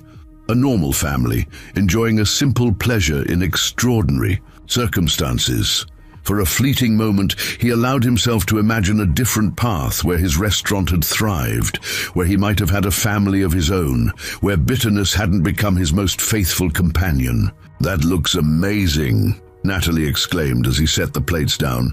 "You really are full of surprises, Max." "Just canned peaches," he replied automatically, but without the usual edge to his dismissal. Lucas took a bite and closed his eyes and exaggerated. "A bliss. This is the best dessert I've ever had." "Lucas," Emma scoffed, "you said that about the gas station donuts last month." "That was before I tasted this," the boy replied with impeccable logic. William sampled the dessert, his expression thoughtful. "Simple ingredients elevated through technique and care," he observed, looking directly at Max. "The hallmark of truly exceptional cooking." The compliment, delivered with evident sincerity, caused a complicated surge of emotion in Max. Pride in his craft warred with resentment toward the man offering praise, while an unfamiliar longing for connection threatened the careful isolation he'd maintained for years. "Board games waiting," Max said, gesturing to the Monopoly set with its hotels and colorful money. "Don't let good property go unimproved." William held his gaze for a moment longer, something unspoken passing between them, an acknowledgement perhaps that more remained to be said when circumstances allowed. As Max returned to the kitchen, he felt the weight of Victoria's earlier words. Had he been living in the past, allowing a single devastating loss to define his entire existence? The question followed him like a shadow as he finished cleaning up, as persistent and unavoidable as the storm that had brought the Harringtons into his life.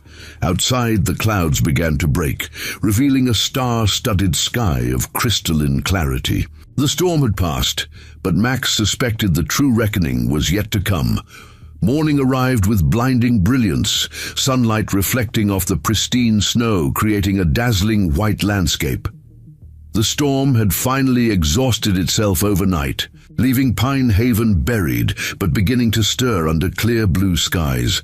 The distant rumble of snowplows could be heard from the main highway, slowly working their way toward the isolated town. Max had risen before dawn, his mind too cluttered with the previous day's revelations to allow for restful sleep.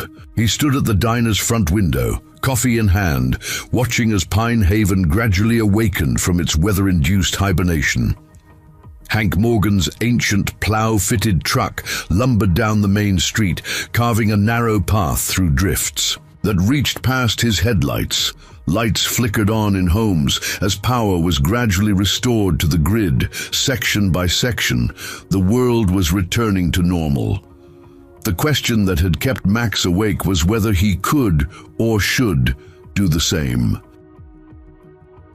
"Beautiful, isn't it?" Natalie's voice startled him from his thoughts. The filmmaker joined him at the window, her camera in hand. The pristine aftermath, everything familiar made new again by the snow. Max grunted non-committally, though he couldn't disagree. There was something transformative about the landscape, as though the storm had wiped the town clean and offered it a fresh beginning. "Mind if I film some of this?" Natalie asked, already adjusting her camera settings. "The quality of light now is incredible." "Free country," Max replied with a shrug. Natalie raised her camera, capturing the glittering expanse outside. "You know, when I started this documentary, I was focused on how small towns resist corporate influence," she said conversationally, as though continuing a thought rather than starting a new one. "But the story that keeps emerging is about identity, how people and communities define themselves in relation to outside forces." Max studied her with newfound wariness. Had Victoria shared his identity with the filmmaker? Was this Natalie's subtle way of addressing what she'd learned? "Some things define you whether you want them to or not," he said carefully. Natalie lowered her camera, her expression thoughtful. "True. But the question is whether you accept that definition or create your own." She gestured toward the transformed. "A landscape. Like this storm, it changed everything on the surface, but underneath Pine Haven is still Pine Haven. Different, maybe. Adapting, certainly, but fundamentally itself." Before Max could respond to the thinly veiled metaphor, movement on the stairs announced the arrival of the Harringtons. William descended first, followed by Victoria and the children. They dressed in yesterday's clothes, now somewhat rumpled from their unexpected extended stay. "The plows are out," William observed, joining them at the window. "Any word on when they'll reach the pass?" "Sheriff Taylor called on the landline about 20 minutes ago," Max replied, maintaining a careful distance. "Said they should have. The main road passable by noon. Your car might need to be dug out, but you should be able to get through to Aspen by late afternoon." Relief and something like regret flickered across William's features. "That's good news. We've imposed on your hospitality long enough." An awkward silence fell over the group, the imminent end of their forced proximity creating a strange tension. For 48 hours, they had existed in a bubble outside normal life, strangers thrown together by circumstance, connecting in ways that might never have occurred under ordinary conditions. Now, with the roads clearing, the real world waited. "To reclaim them, I should make breakfast," Max said, retreating to the familiar sanctuary of the kitchen. "Use up perishables before the power stabilizes." "I'll help," Victoria offered, following him before he could object. In the kitchen, they moved through their now established rhythm, working together with the wordless communication of experienced cooks. Max cracked eggs while Victoria sliced the last of the fresh bread for toast, neither acknowledging the conversation left unfinished the night before. "William doesn't know," Victoria said finally, keeping her voice low. About your restaurant. About the connection. Max paused mid-crack, the egg delicately balanced between his fingers. Why tell me that? Because you deserve to know that he wasn't personally involved in what happened to Sullivan's. She measured coffee into the filter with precise movements. The Chicago region was Bradley Parker's territory. He was the one who pushed for aggressive acquisitions during that period. The name hit Max like an electric shock. Bradley Parker, the smooth-talking executive who had first approached him about a strategic partnership, whose promises had gradually morphed into control until Max found himself an employee in his own restaurant. Then finally, not even that. Parker, reported directly to your husband, Max countered, recovering his composure. The approval had to come from the top. Victoria's expression hardened slightly. Harrington Restaurant Group has a complex corporate structure. Regional directors had considerable autonomy during that period. Too much, as it turned out. Several acquisitions from that time eventually proved problematic. Problematic, Max repeated, the euphemism stoking his long-simmering anger. Is that what you call dismantling someone's life's work? A problem to be managed? That's not what I meant, Victoria replied, frustration edging her voice. William began investigating Parker's methods after several chefs filed complaints about broken promises and altered agreements. Your restaurant wasn't the only one affected by Parker's tactics. Max turned away, focusing on whisking eggs with more force than necessary. Why are you telling me this now? What possible difference could it make after 5 years? Victoria was silent for a long moment, arranging bread on a baking sheet with careful precision. Because last night at dinner when you served that stew, I saw something in William's face I haven't seen in years. Recognition of what made him fall in love with restaurants in the first place.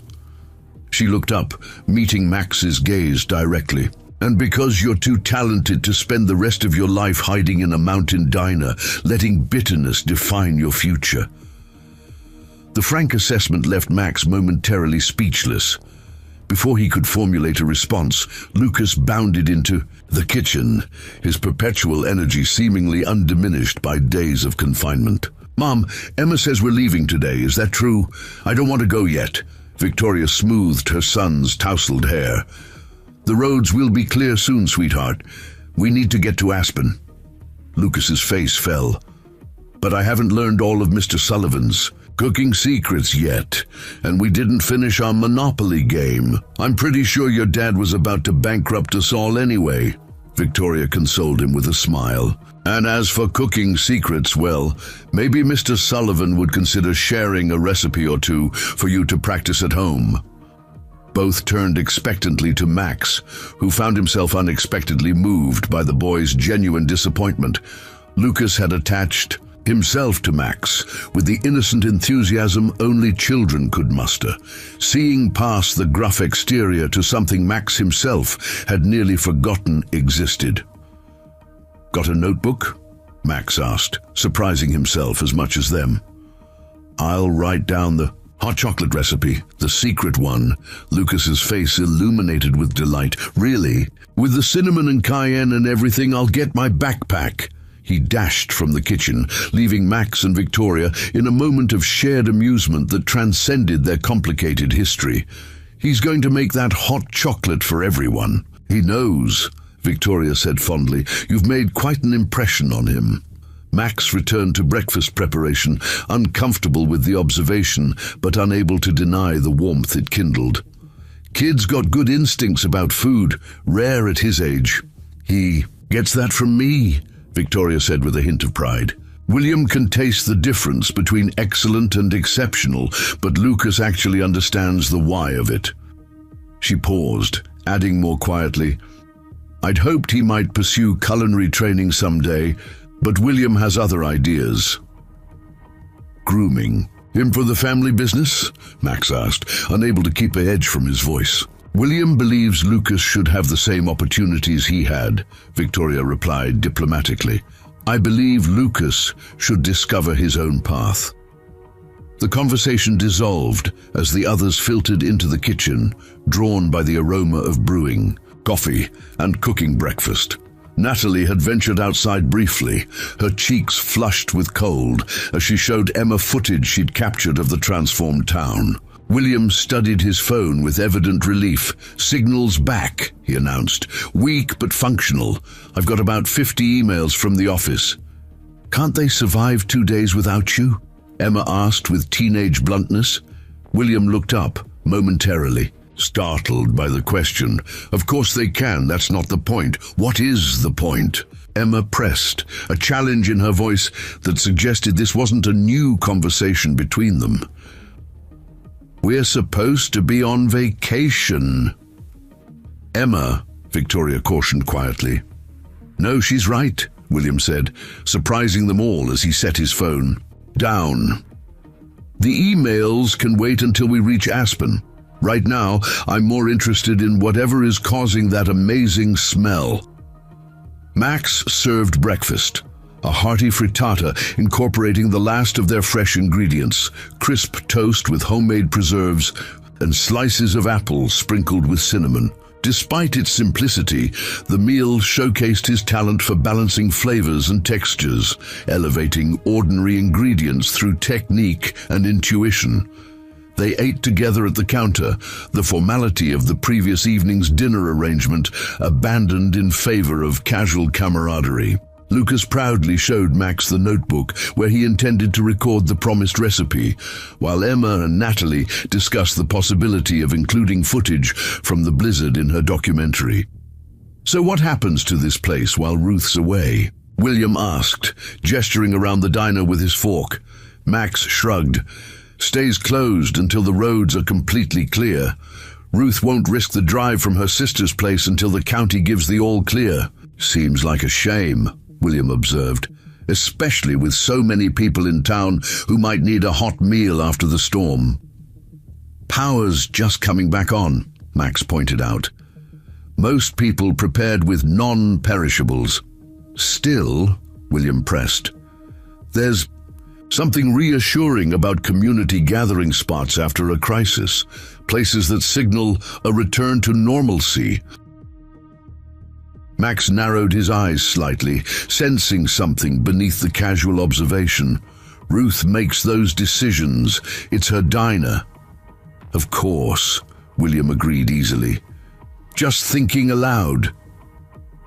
The conversation shifted to their departure plans, with William calling the Aspen Lodge to confirm their reservation remained active despite their delayed arrival. Max listened with half an attention, his mind occupied with Victoria's earlier revelations about Bradley Parker and what they might mean for his carefully maintained narrative of victimhood.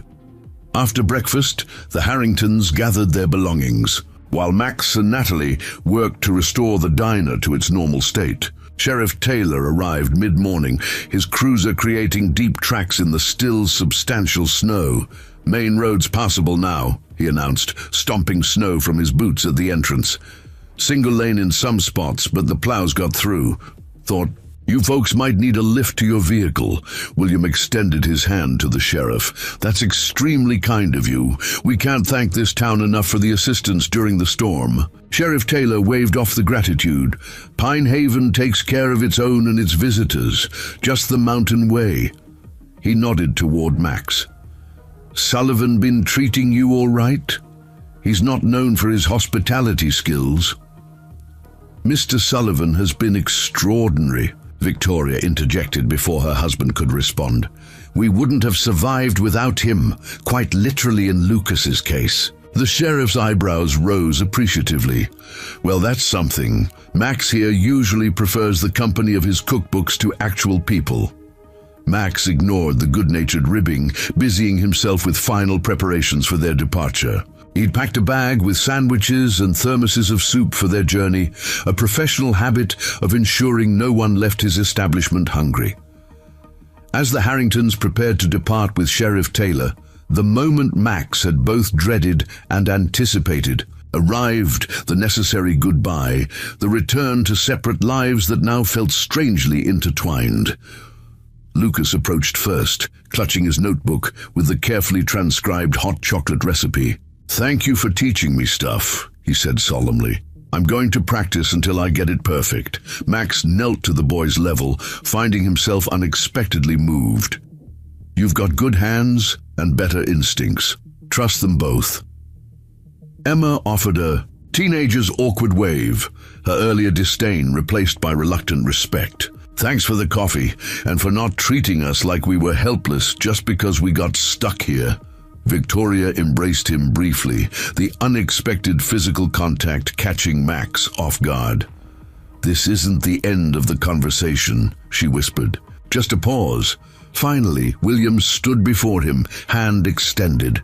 Max hesitated only briefly before accepting the handshake, the simple contact bridging a divide he'd once thought uncrossable. "I owe you a debt that can't be repaid with mere thanks," William said, his voice carrying genuine emotion. "You saved my son's life and sheltered my family when we needed it most." "Anyone would have done the same," Max replied automatically. William shook his head. "We both know that's not true. I won't forget this, Mr. Sullivan." Something in his tone, a hint of the businessman beneath the grateful father, caused Max to study him more closely. "Just glad the boy's okay." As Sheriff Taylor escorted the family to his cruiser, Lucas turned back for one final wave. Max found himself returning the gesture before catching himself, uncomfortable with the sentiment it revealed. Natalie remained behind, gathering her equipment with unhurried movements. "That was quite a storm in more ways than one," she observed. "I've been documenting small towns for over a year, and I've never seen anything quite like what happened here." Max began wiping down the counter with methodical strokes. "Just people, waiting out bad weather, nothing special about it, no?" Natalie raised an eyebrow. "A renowned chef who disappeared from the culinary world shelters the very family whose company was responsible for his downfall. That's not just a coincidence, Max. That's a story." He froze mid-motion, a chill that had nothing to do with the temperature spreading through him. "Victoria told you." She didn't have to.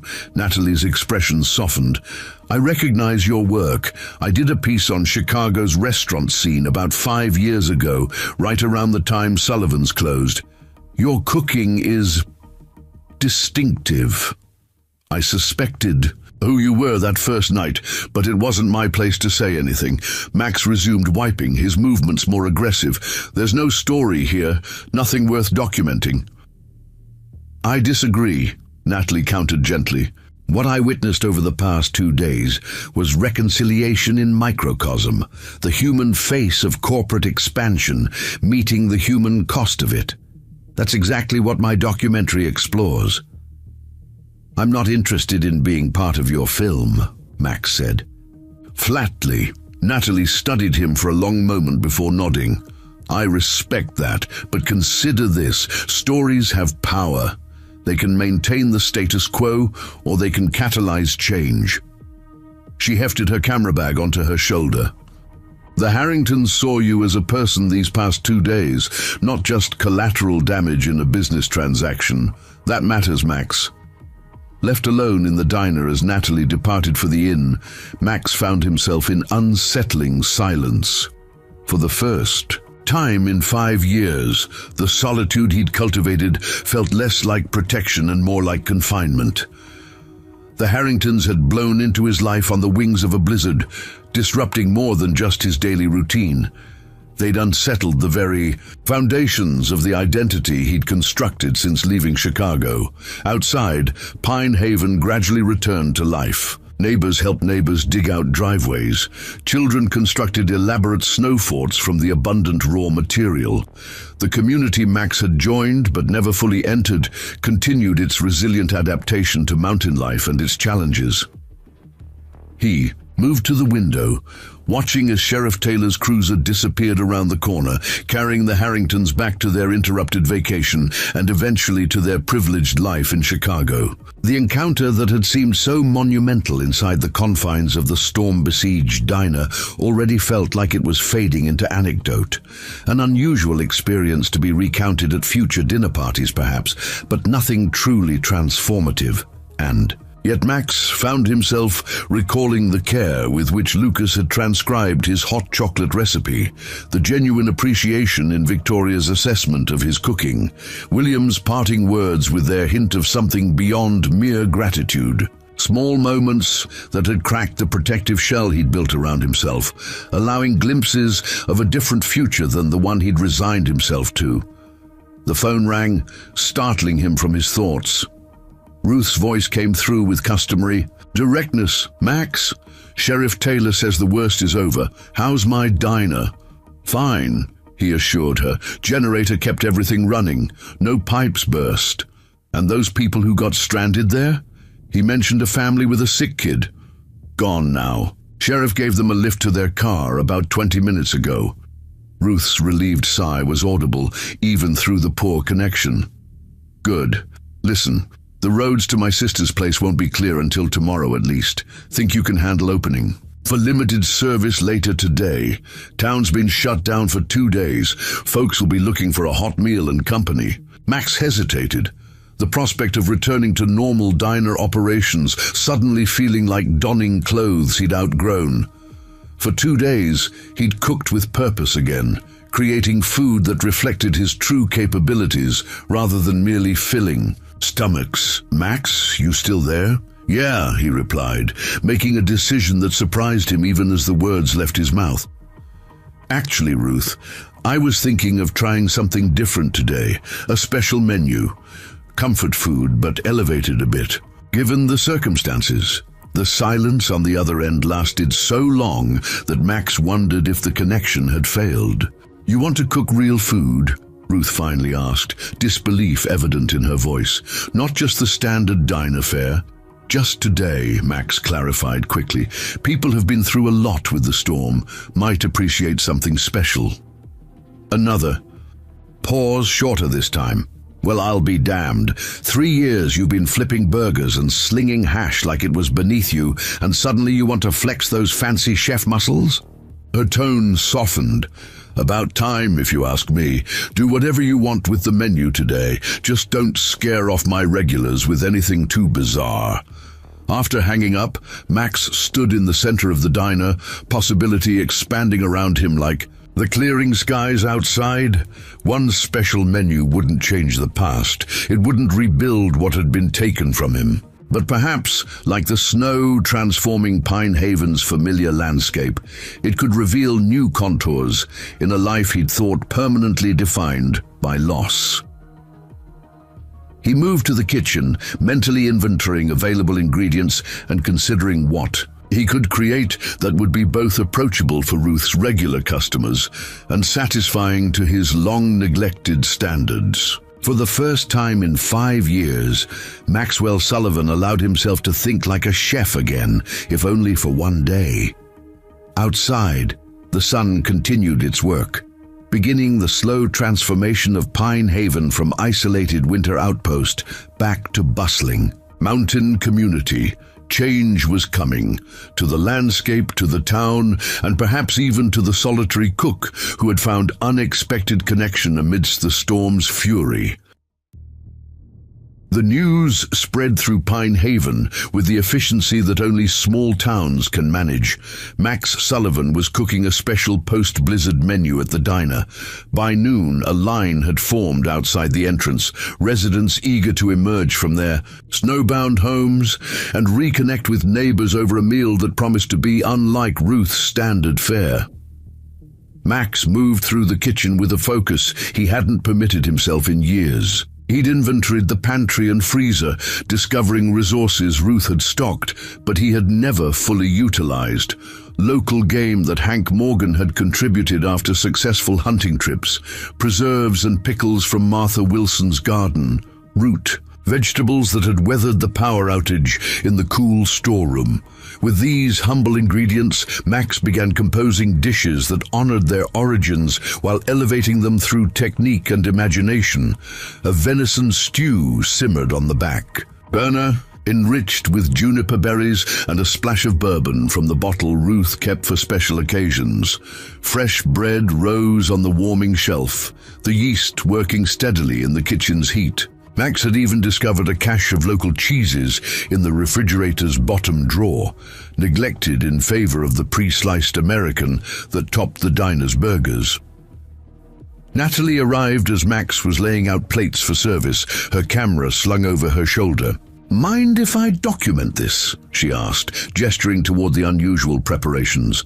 The town coming together after the storm, sharing a meal that celebrates local resilience. It's perfect for my project. Max hesitated, his instinct for privacy warring with the recognition that today wasn't about him alone. "Just the dining room," he said finally. "Kitchen's off limits." Natalie nodded, accepting the boundary without argument.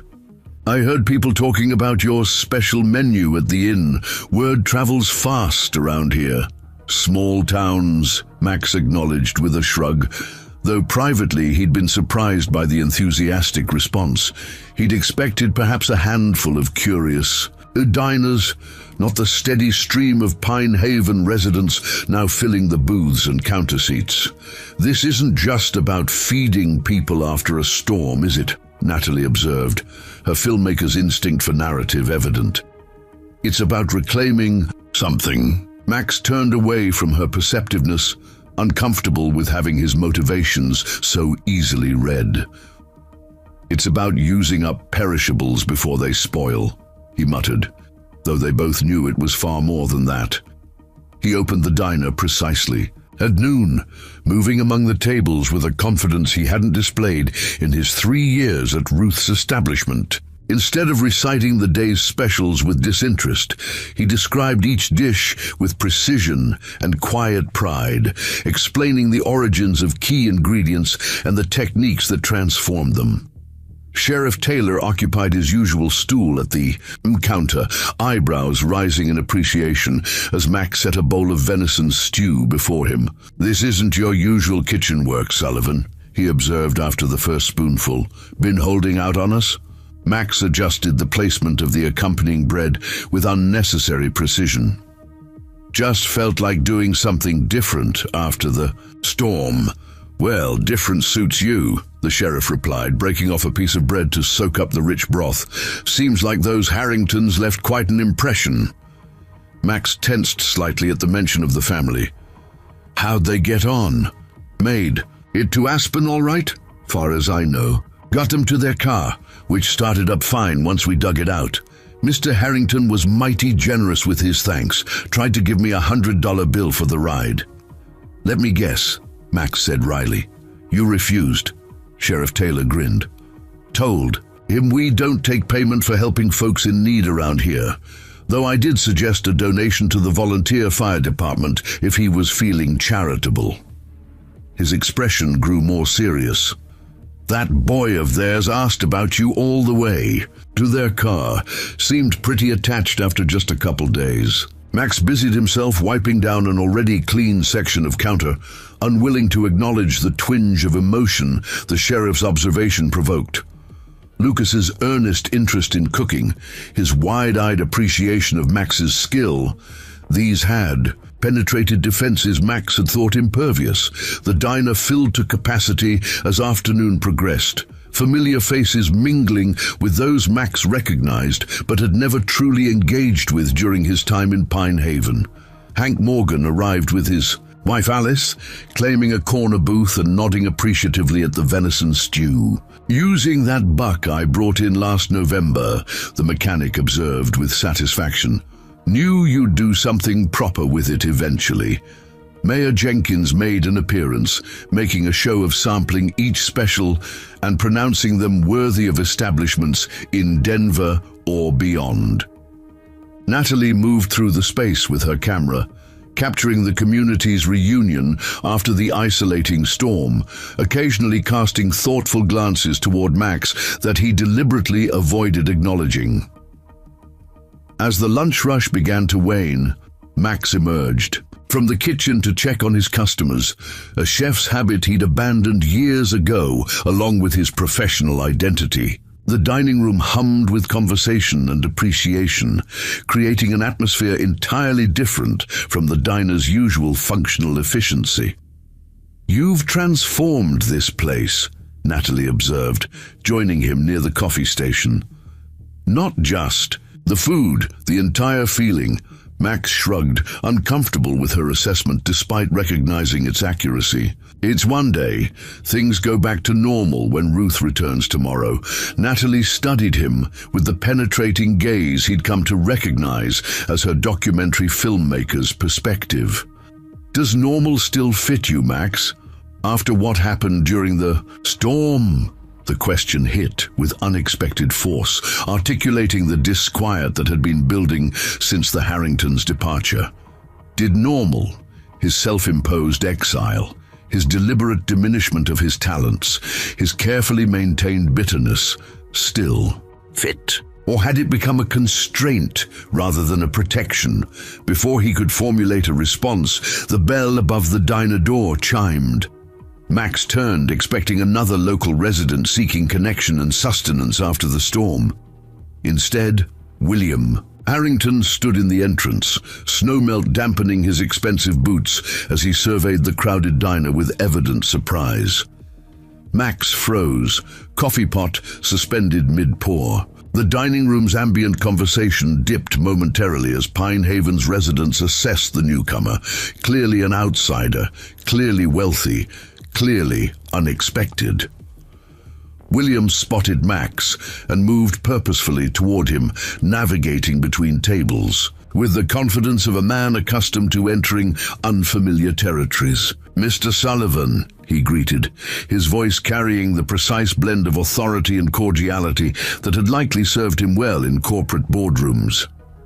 "I was hoping to catch you before we left the area."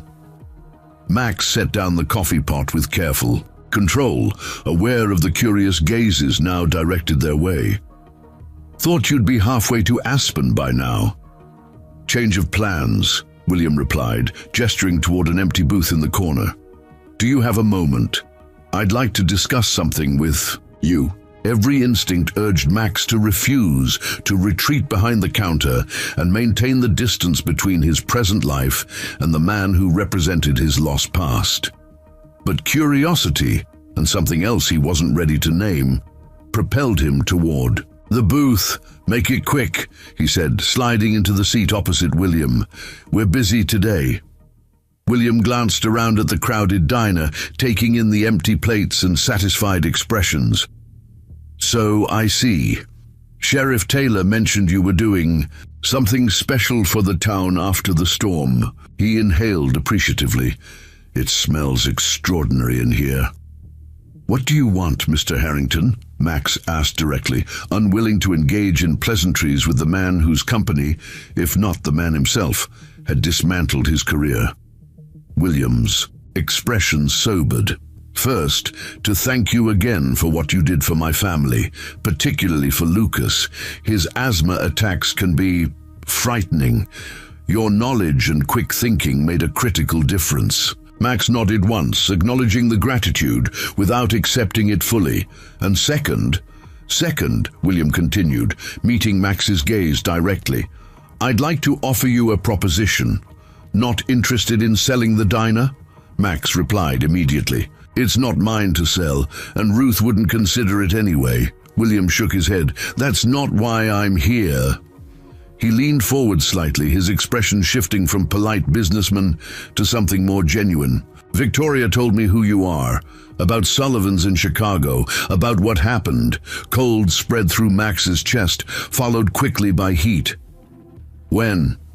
"This morning on the drive toward Aspen." William's gaze remained steady. "She felt I should know, before making any decisions about our next steps."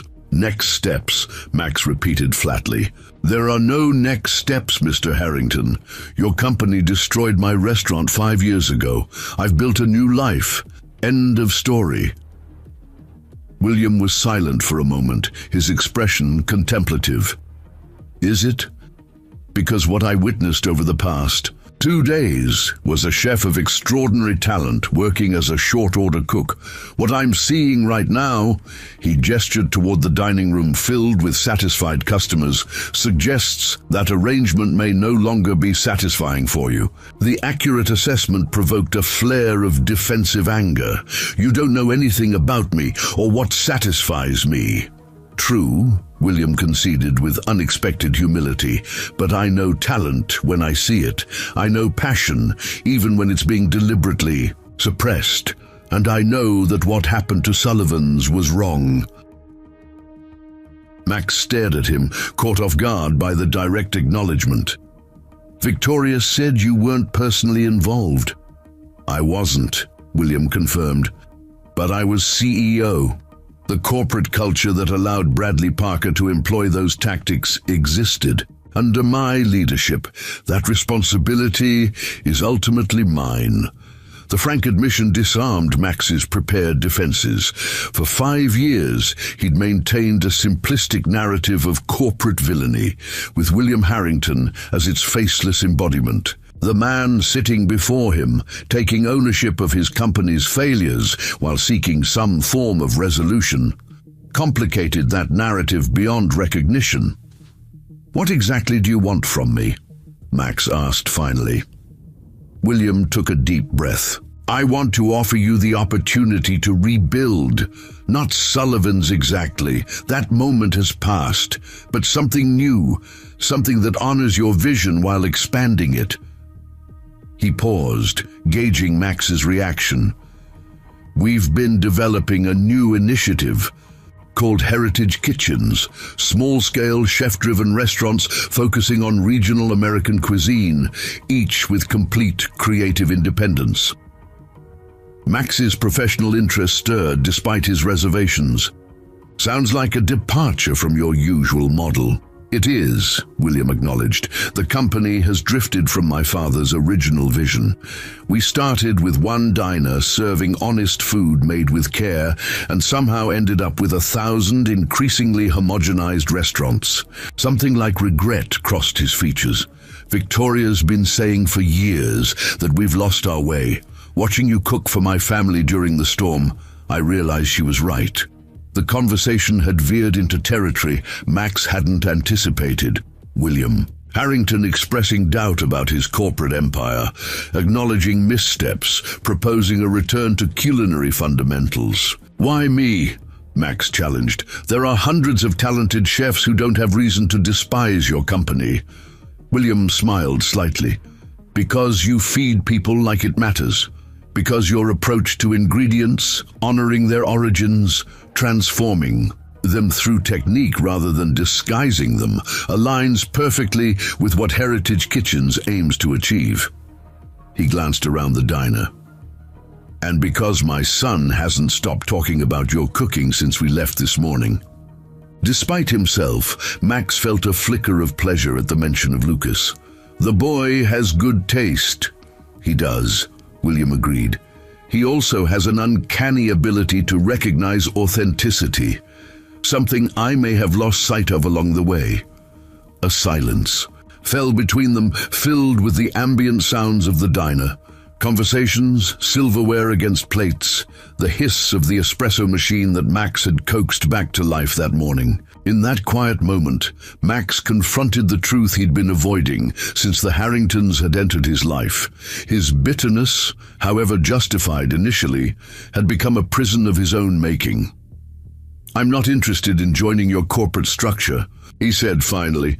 Been there, didn't end well. William nodded, accepting the boundary. Heritage Kitchens isn't a traditional corporate arrangement. Each restaurant operates independently with its chef as partial owner. Harrington provides initial capital, infrastructure support, and marketing, but creative control remains entirely with the chef. Sounds too good to be true, Max observed skeptically. It's good business, William countered. The dining public is increasingly sophisticated, seeking authentic experiences rather than predictable uniformity. Heritage Kitchens is an investment in that future. Max rubbed the back of his neck, the tension of conflicting impulses manifesting physically. The proposition appealed to the chef in him, the part he'd suppressed but never truly extinguished. Yet the wariness born from previous betrayal couldn't be easily dismissed. I'd need to see documentation, talk to lawyers, understand exactly what I'd be committing to.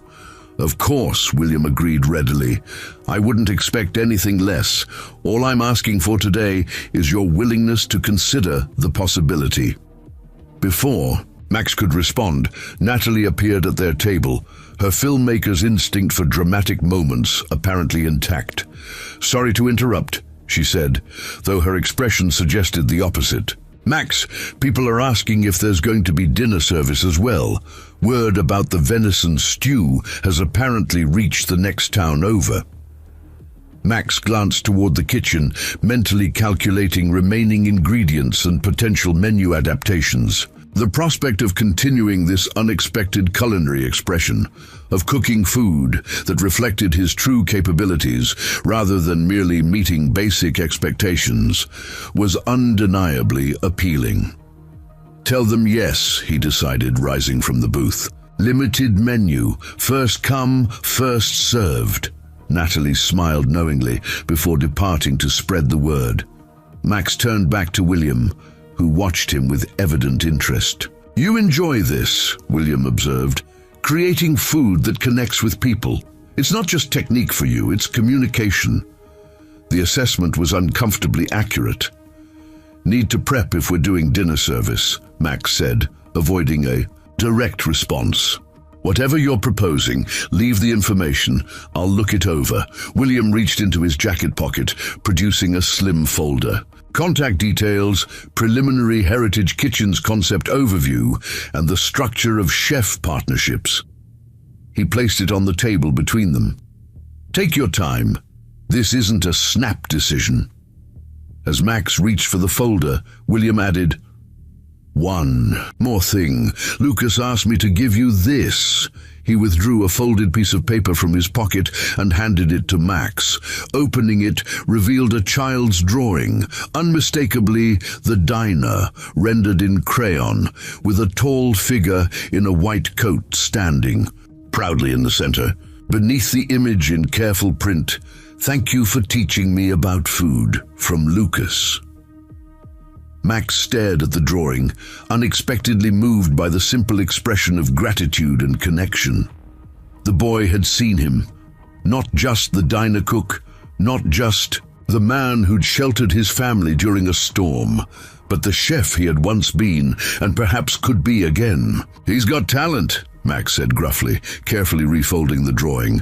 William smiled. "He does. For more than just drawing." He stood, extending his hand across the table.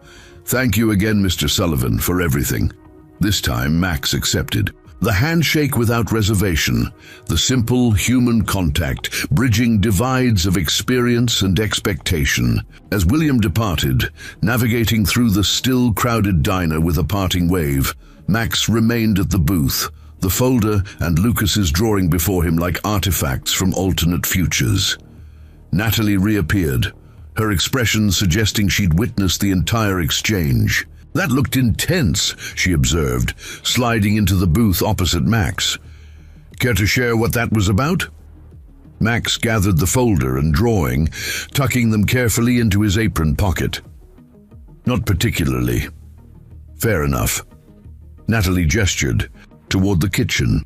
"But whatever it was seems to have lit a fire under you. I haven't seen you move with such purpose since you rescued me from the snow." Max followed her gaze toward the bustling diner, seeing it suddenly through fresh eyes, not as the place of exile he'd considered it for 3 years, but as a space of possibility. The customers weren't just anonymous stomachs to fill, but individuals, seeking nourishment in all its forms after days of isolation. "Got dinner to prepare," he said, rising from the booth. "If you're going to film, stay out of the kitchen," Natalie smiled knowingly. "Wouldn't dream of interfering with an artist at work." Max would have bristled at the description days earlier, rejecting the identity he'd abandoned along with his restaurant. Now he merely nodded, his mind already turning toward the evening's menu, the ingredients available, the techniques that would honor them, the people who would gather around tables to share the results. The storm had passed, but its transformative effects continued to reshape landscapes both external and internal. As Max returned to the kitchen, he carried with him not just William's proposition and Lucas's drawing, but the first fragile seedlings of something he'd thought permanently frozen: hope. 3 months after the blizzard that had buried Pine Haven, beneath 3 feet of snow, spring arrived in the mountains with characteristic vigor. Meadows exploded with wildflowers, aspen trees unfurled tender green leaves, and the creek that ran behind the diner swelled with snowmelt, racing down from higher elevations. Change had come to more than just the landscape. The Pine Haven diner stood transformed, both physically and in purpose. The worn linoleum floor had been replaced with reclaimed pine planks. The chipped formica countertops now gleamed with polished soapstone. The kitchen, once adequate but uninspiring, had been expanded and equipped with professional-grade appliances that made even the most ambitious culinary undertakings possible.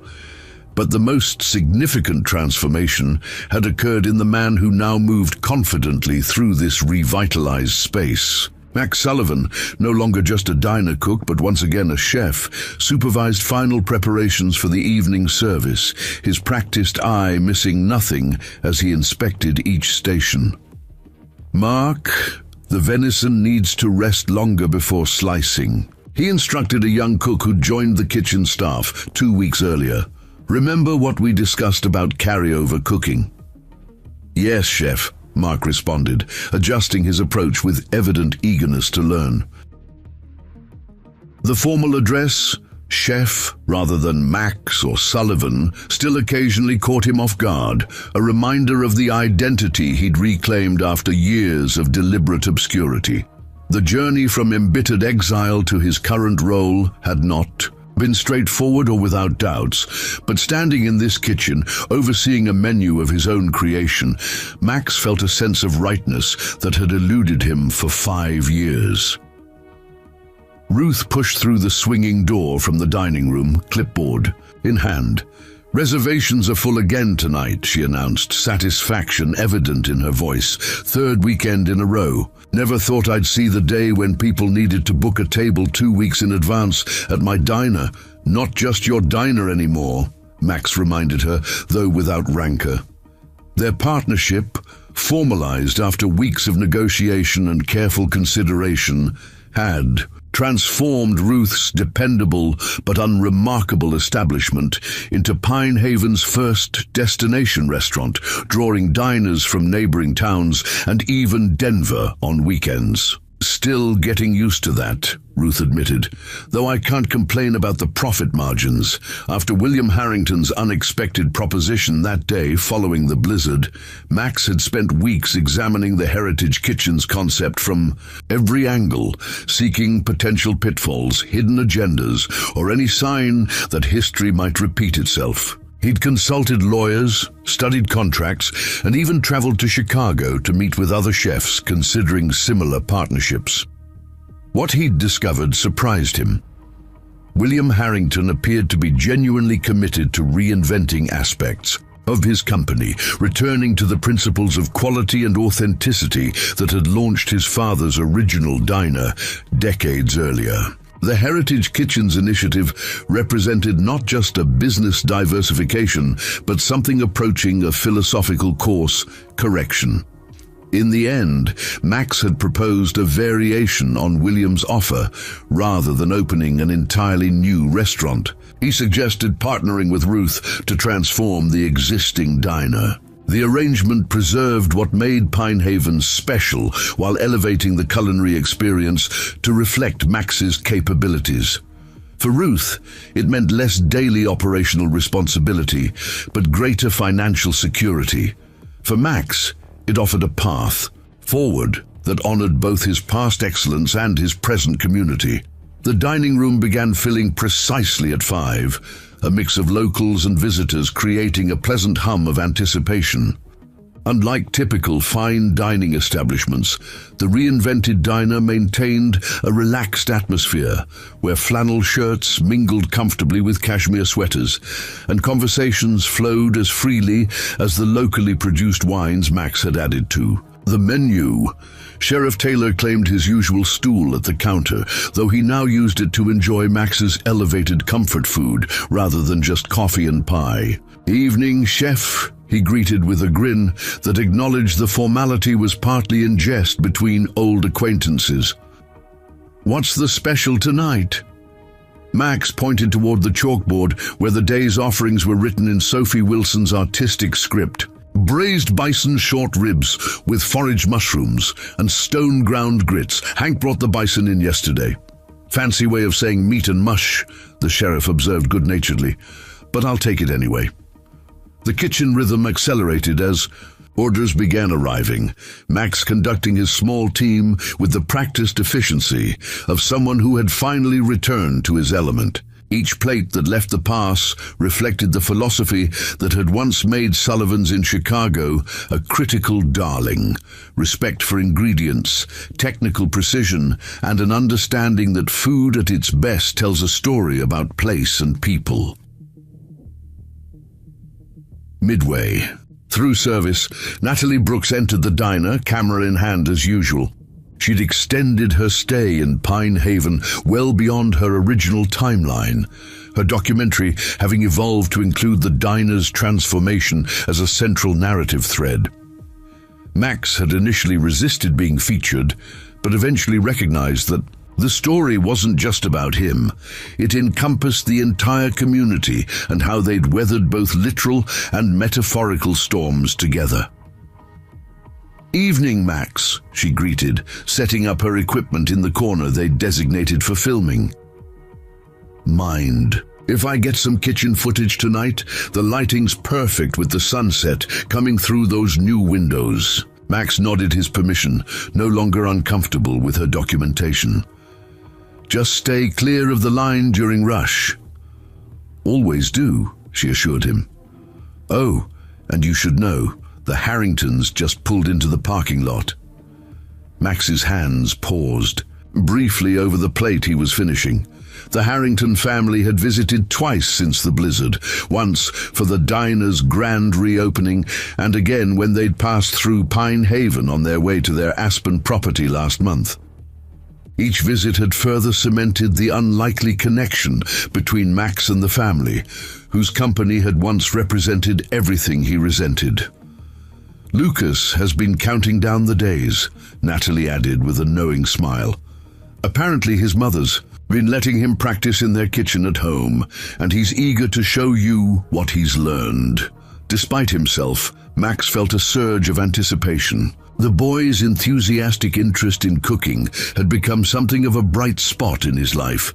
Lucas sent drawings of dishes he'd attempted, and Victoria occasionally emailed photos of his culinary efforts, each showing promising improvement. "In technique and presentation, does Ruth know they're coming?" Max asked, returning his attention to the delicate plating before him. "She's already set aside their usual booth," Natalie confirmed. "And Mark wants to know if Lucas can tour the kitchen again after the main dinner rush." The door chimed and the Harrington family entered. William in a casual sport coat rather than his usual business attire, Victoria elegant in understated simplicity, Emma looking slightly less disaffected than during their snowbound days, and Lucas practically bouncing with excitement. They were greeted warmly by Ruth, who escorted them to the corner booth that offered both privacy and a view of the open kitchen where Max could be seen orchestrating the evening service. "Chef's compliments," Max instructed Sophie as he assembled a plate of appetizers, not on the regular menu, for the Harrington table. The simple act, an established tradition in high-end restaurants, but one he'd abandoned during his years of exile, felt like reclaiming another piece of his former identity, not with bitterness for what had been lost, but with appreciation for what remained possible. As the evening progressed, Max maintained his focus on service while keeping peripheral awareness of the Harringtons enjoying their meal. William occasionally caught his eye, offering appreciative nods at particularly successful dishes. Victoria's professional assessment was evident in her thoughtful consideration of each plate. Even Emma appeared genuinely impressed by the transformation of what she'd once dismissed as the middle of nowhere. During a brief lull between courses, Max emerged from the kitchen to check on several tables, intentionally making the Harringtons his final stop. "Everything satisfactory?" he asked, the professional formality softened by familiarity developed over their subsequent visits. "Beyond satisfactory," William replied warmly. "The bison is exceptional. The way you've balanced the richness with those pickled ramps adds a dimension I wasn't expecting." "Mom let me try pickling at home," Lucas interjected eagerly, "but mine didn't taste as good as yours." "Takes practice," Max told him, unable to suppress a small smile at the boy's enthusiasm. "Preserving is all about patience and precision." "That's what Mom says too," Lucas agreed. "Dad's terrible at it because he wants everything done right away." "Lucas," Victoria cautioned, though her expression conveyed amusement rather than true reproach. William laughed, showing the genuine warmth that had gradually replaced Max's mental image of the corporate raider. "He's not wrong. Patience has never been my strong suit, which is why I appreciate those who possess it." The conversation might have continued, but Max noticed Mark signaling from the kitchen. A new round of orders required his attention. "Duty calls," he said, already mentally shifting back to service mode. "Dessert menu will be around shortly. Lucas, if you want to see the kitchen later, have Sophie let me know." Returning to the controlled chaos of dinner service, Max found himself reflecting on the strange journey that had brought him to this moment. The blizzard that had forced the Harringtons into his life had begun a cascade of changes he could never have anticipated. From reclaiming his professional identity to forming unexpected connections that bridged his past and present. As the dining room gradually emptied and the kitchen completed its final orders, Max supervised cleanup with the thoroughness that had once made Sullivan's one of Chicago's most respected kitchens. Each surface gleamed, each implement returned to its proper place, each refrigerator organized with methodical precision. "Chef," Sophie called from the door, "the Harringtons are finishing up. Lucas is hoping for that kitchen tour before they leave." Max glanced around, ensuring everything was in order. "Send him back, just him for now." Lucas appeared moments later, his expression lighting with undisguised delight at being admitted to the professional kitchen. Unlike his first tour during the grand reopening, when everything had been carefully prepared for public viewing, tonight he was seeing a working kitchen in its post-service reality, still organized, but bearing the honest marks of a busy evening. "This is so cool," the boy breathed, taking in the professional equipment with appreciation beyond his years. "Way better than our kitchen at home." "Tools are just tools," Max told him, echoing his grandmother's wisdom. "It's what you do with them that matters." Lucas nodded solemnly, absorbing the lesson. "Dad says that's why you're the most important. You're part of Heritage Kitchens, because you remember what really matters about cooking." The casual observation, delivered with a child's unfiltered honesty, caught Max off guard. "Your dad said that?" "Uh-huh. He tells the board people that they need to listen to the chefs more and the money people less." Lucas ran his fingers reverently along the edge of the prep counter. "He says you taught him that." Max absorbed this unexpected insight into William's corporate evolution. Another piece of the complex puzzle their relationship had become. Not friends exactly, but no longer adversaries. something more nuanced that acknowledged their shared values despite their different paths. "Want to help with something?" Max asked, making a spontaneous decision. "Got a special project that could use an extra pair of hands." Lucas's eyes widened. "Really, like actually cooking?" "Really cooking," Max confirmed, retrieving ingredients from the refrigerator. "Your parents staying the night in Pine Haven?" Lucas nodded. "At the inn. We're going to Aspen tomorrow." "Good. Then we've got time to make something proper."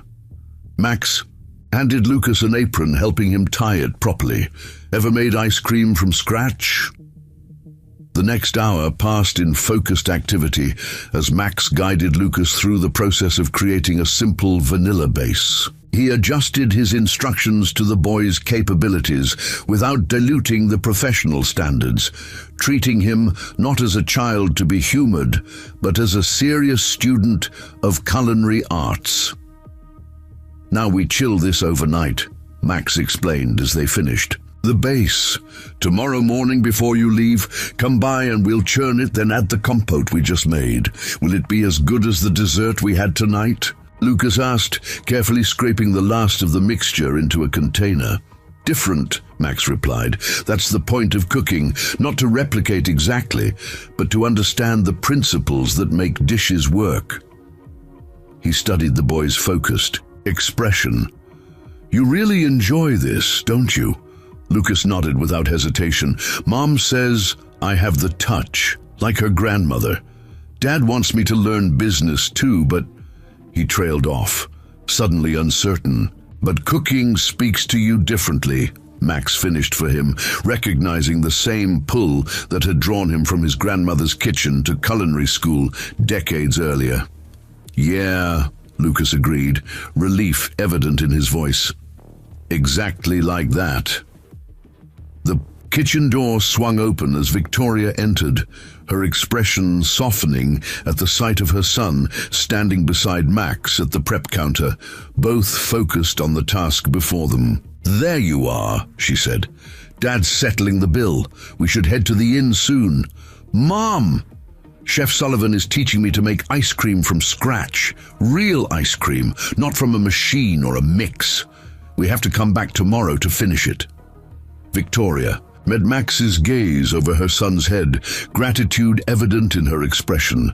"I think that can be arranged. We're not in a rush to reach Aspen." As Lucas excitedly explained the ice cream making process to his mother, Max began putting away the remaining ingredients, a familiar contentment settling over him. This kitchen, neither the high-end establishment he'd once commanded in Chicago, nor the simple diner where he'd hidden his talents, had become something he hadn't expected to find again, a place of purpose and connection. William appeared in the doorway, taking in the scene with evident appreciation. "Looks like Lucas has found his happy place," he observed, joining Victoria. "Thank you for indulging him." "Not indulgence," Max corrected, the professional assessment coming naturally. "He has genuine aptitude, good instincts, careful technique. Rare at his age, pride and something more complex crossed William's features. Like his mother then, Victoria smiled, a private exchange passing between husband and wife. "We should get going. Lucas, say thank you to Chef Sullivan." Instead of the verbal thanks expected, Lucas surprised them all by stepping forward and wrapping his arms around Max's waist in a quick, fierce hug. "See you tomorrow for churning," he said with absolute certainty, before darting back to his parents. He sighed. The unexpected gesture left Max momentarily speechless, a tangle of emotion rising in his throat. He nodded once, not trusting his voice immediately. "We've been talking," William said after a moment, his tone shifting to something more deliberate, "about expanding the Heritage Kitchens concept. The board is impressed with how this location has performed, both financially and in terms of critical response." Max tensed slightly, old wariness resurfacing. "I'm not interested in managing multiple restaurants." "We know," Victoria assured him quickly. "That's not what William is suggesting." William nodded agreement. The next phase involves establishing a culinary education component, a program where promising young chefs could learn the philosophy that makes heritage kitchens distinctive. We'd like you to consider developing the curriculum and potentially teaching masterclasses. The proposal was unexpected, yet oddly aligned with the satisfaction Max had just experienced guiding Lucas through the ice cream preparation. Teaching had never been part of his professional ambitions, yet he found himself intrigued by the possibility of shaping the next generation of chefs. "I'll consider it," he said finally. "Send me the details." After the Harringtons departed, promising to return in the morning for Lucas's ice cream completion, Max completed his final kitchen checks and stepped outside into the clear mountain night. Stars stretched across the vast sky, unobscured by city lights or storm clouds, offering perspective that had been missing during his years of focused resentment. Natalie was packing up her equipment beside her car, preparing to leave after another evening of filming. She glanced up as Max approached. "Got some great footage tonight," she said, closing her camera bag. "Especially that moment with Lucas in the kitchen. Pure gold for the documentary." "When do you finish filming?" Max asked, realizing he'd grown accustomed to her presence documenting the diner's evolution. Another couple of weeks should do it, then months of editing. She smiled reflectively. "When I started this project, I thought I was documenting how small towns resist corporate influence. Instead, I found a story about how relationships can transform both individuals and institutions." Max considered her assessment, recognizing its accuracy. The blizzard had forced connections that would never have formed organically, between himself and the Harringtons, between Pine Haven's modest diner and a corporate restaurant empire, between a bitter past and a potentially redemptive future. "You were right, you know," he acknowledged quietly. "That day after the storm, when you said I'd been defining myself by what I'd lost." Natalie nodded, understanding the significance of his admission.